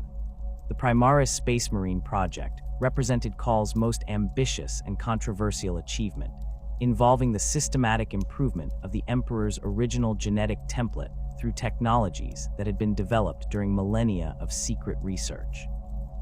The project required extensive collaboration between Mechanicum biological specialists and genetic engineers, whose expertise had been accumulated through careful study of recovered Dark Age of technology medical systems. The successful creation of enhanced Space Marine variants demonstrated capabilities that exceeded the original Astartes design while maintaining genetic stability and psychological conditioning that preserved essential loyalty characteristics. The theological debates surrounding the Primaris project focused on fundamental questions about the proper relationship between innovation and adherence to ancient patterns that had guided Mechanicum doctrine since the earliest days of the Treaty of Olympus Mons. Conservative tech priests argued that modification of the Emperor's original genetic design represented unacceptable hubris and potential corruption of sacred biological templates that should remain inviolate. Progressive elements within the hierarchy countered that the project represented fulfillment of the Omnissiahs will through the application of recovered knowledge to enhance humanity's defensive capabilities against increasing threats.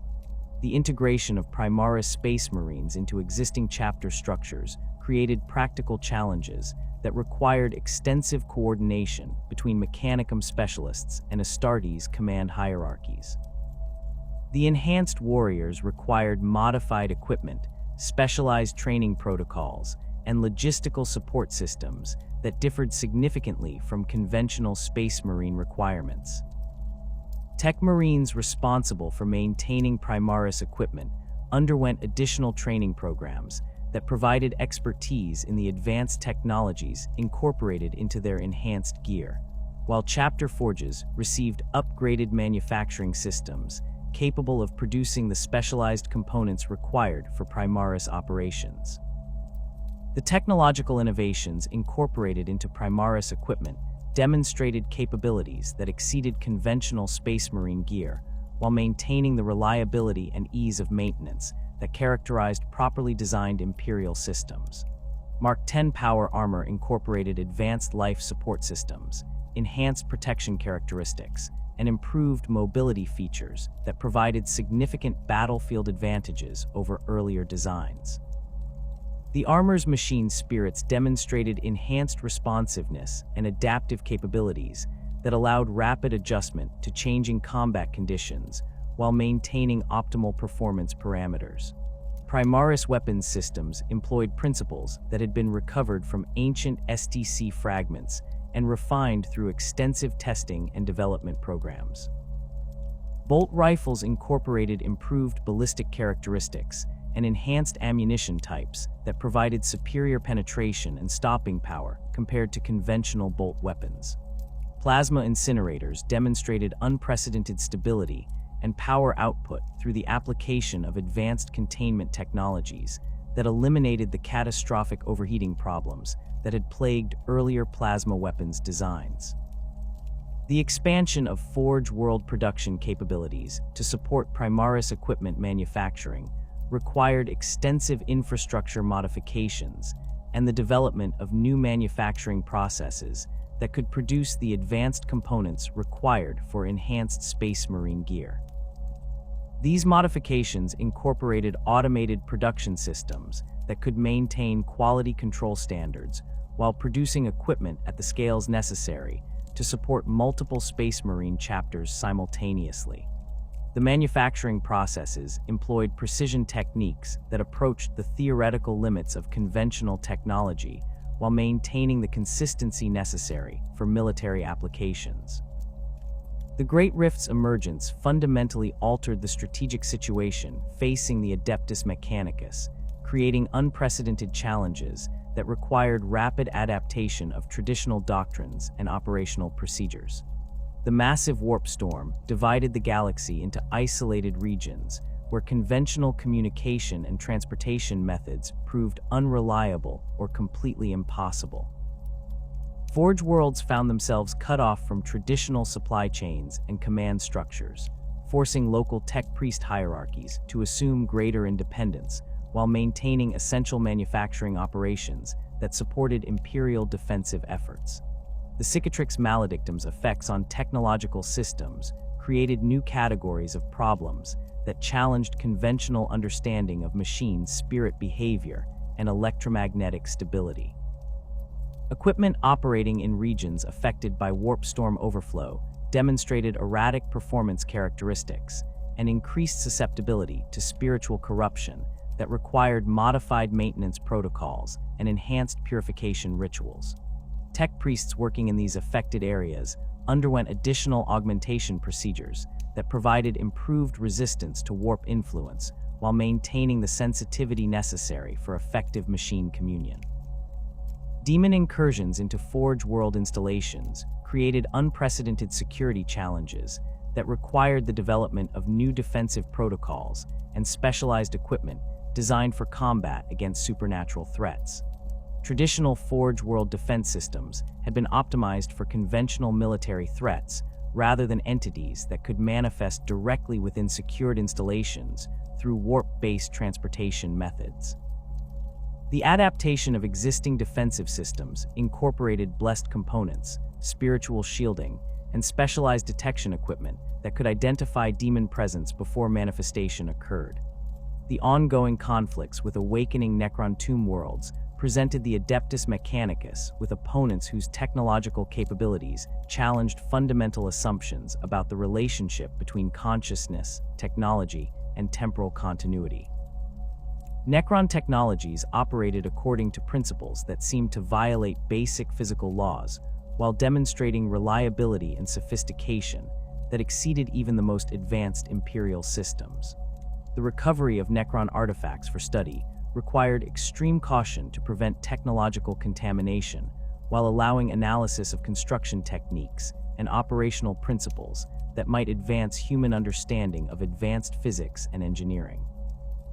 Necron weapons systems demonstrated capabilities that suggested mastery of exotic physics and dimensional manipulation that far exceeded current Imperial technological understanding. Their Gauss weaponry could disintegrate matter at the molecular level, while their defensive systems incorporated phase-shifting technologies that allowed selective interaction with physical attacks. The analysis of captured Necron equipment required specialized facilities with enhanced containment systems that could prevent the artifacts from activating autonomous functions or establishing communication with nearby Necron forces. The psychological impact of encountering Necron forces proved particularly challenging for tech priests, whose augmented consciousness made them more susceptible to the existential horror represented by the ancient machines. The sight of technological beings that had achieved perfect fusion of consciousness and machinery through methods that predated human civilization by millions of years challenged fundamental assumptions about the uniqueness of the Mechanicum's technological mission and spiritual journey toward mechanical transcendence.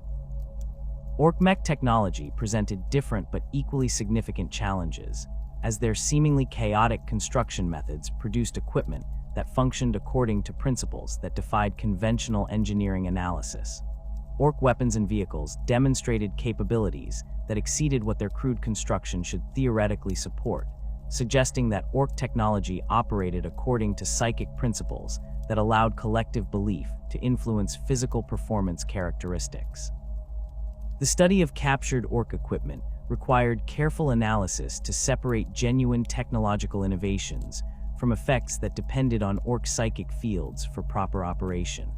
The adaptability and resourcefulness demonstrated by Orc mechs created ongoing problems for Imperial forces attempting to predict and counter Orc technological capabilities. Their ability to construct functional equipment from salvaged materials and improvised components demonstrated engineering flexibility that challenged the systematic approaches favored by Imperial manufacturing doctrine. The most successful anti-Orc operations incorporated tactical flexibility and adaptive equipment that could respond to unexpected technological innovations rather than relying on predetermined countermeasures. The Dark Mechanicum's continued presence within the Eye of Terror created persistent threats that required constant vigilance from loyalist tech priests responsible for maintaining technological security throughout Imperial space. Hirdeck infiltration attempts employed sophisticated techniques that combined conventional espionage with demon-enhanced capabilities that could bypass standard security protocols. The detection of Hirdeck agents required specialized personnel trained in recognizing the subtle signs of technological corruption and spiritual contamination that characterized Dark Mechanicum operatives. Scrapcode virus attacks launched by Dark Mechanicum forces demonstrated increasing sophistication and adaptability that challenged conventional cybersecurity measures employed by Imperial installations. These malevolent programs incorporated demon-enhanced capabilities that allowed them to evolve and adapt to defensive measures in real time while maintaining persistent presence within infected systems.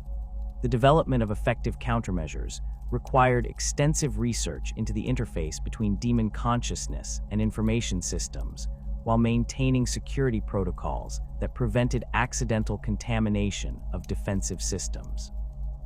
The technological arms race between Loyalist and Hirdeck forces drove rapid innovation on both sides as each faction sought to develop capabilities that could counter their opponent's particular strengths while exploiting specific vulnerabilities.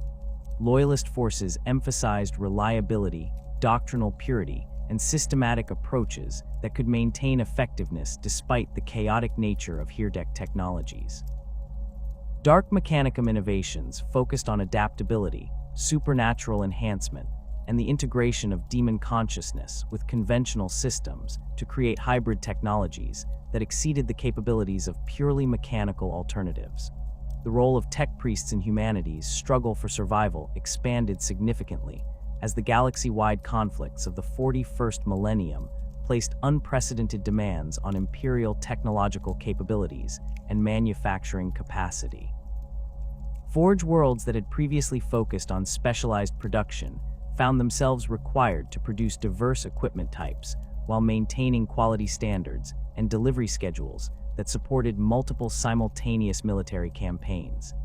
This diversification required extensive modifications to existing manufacturing systems and the development of flexible production protocols that could adapt to changing requirements without compromising essential capabilities. The recruitment and training of new tech priests accelerated dramatically as the expanding conflicts created demand for technical specialists that exceeded the traditional capacity of established training programs. Accelerated augmentation procedures allowed rapid conversion of suitable candidates while maintaining the essential spiritual and technical preparation necessary for effective service.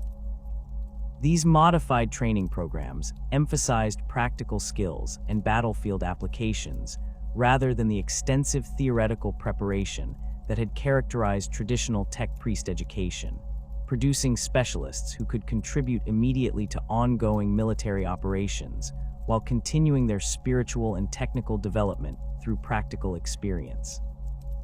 The integration of recovered SDC fragments into ongoing production efforts required careful analysis to ensure that new technologies aligned with existing manufacturing capabilities while providing meaningful improvements to Imperial military effectiveness. The most successful integration efforts combined ancient design principles with modern manufacturing techniques to create hybrid systems that demonstrated enhanced capabilities while maintaining the reliability and maintainability that characterized proven Imperial equipment designs. The establishment of forward operating bases in contested regions allowed tech priest specialists to provide direct support for Imperial military operations while conducting archaeological investigations and technology recovery efforts in areas where conventional explorator expeditions would prove impossible. These installations incorporated defensive systems, manufacturing capabilities, and research facilities that could operate independently for extended periods while maintaining communication with larger Forge world installations through encrypted data transmission protocols. The development of rapid deployment capabilities allowed tech priest specialists to respond quickly to emerging threats and opportunities throughout the galaxy, despite the communication and transportation difficulties created by the Great Rift. Mobile Forge installations incorporated manufacturing systems, research equipment, and defensive capabilities into spacecraft that could establish temporary operations in any system where Imperial forces required technological support. These mobile installations proved particularly valuable for supporting Primaris Space Marine operations and other specialized military units that required advanced technical support in remote locations. The preservation of essential knowledge and manufacturing capabilities became increasingly critical as the galaxy-wide conflicts threatened to destroy irreplaceable technological resources and eliminate accumulated expertise that had been developed over millennia of careful research and development. Emergency protocols established secure backup facilities and distributed storage systems that could preserve critical information even if primary installations suffered catastrophic damage or destruction. As the 41st millennium draws toward its close, the Adeptus Mechanicus stands at a crossroads between tradition and innovation, facing challenges that test the very foundations of their 10,000-year orthodoxy.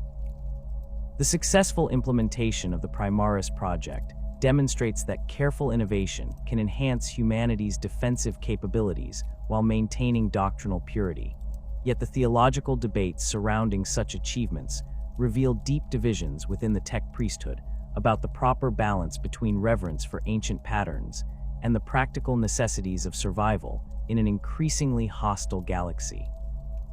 The eternal quest for knowledge that defines the Mechanicum's spiritual mission continues despite the unprecedented challenges of the current era. Exploiter fleets venture into regions torn by warp storms and demon incursions, seeking the SDC fragments and ancient technologies that might provide humanity with the tools necessary for survival.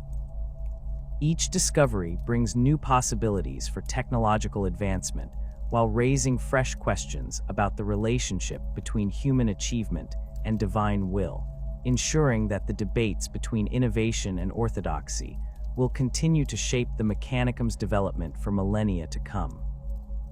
The tech priests of the 41st millennium inherit a legacy of 10,000 years of technological preservation and spiritual devotion, carrying forward the sacred mission to recover humanity's lost golden age while adapting to threats that their predecessors could never have imagined. Their augmented forms stride through forged cities that span continents, their binary hymns echoing through cathedral factories, where the blessed machines sing their eternal songs of creation and destruction. In their hands rests the technological fate of humanity, and in their quest for the Omnissiah's truth lies the species' hope for transcendence beyond the darkness that threatens to consume the entire galaxy.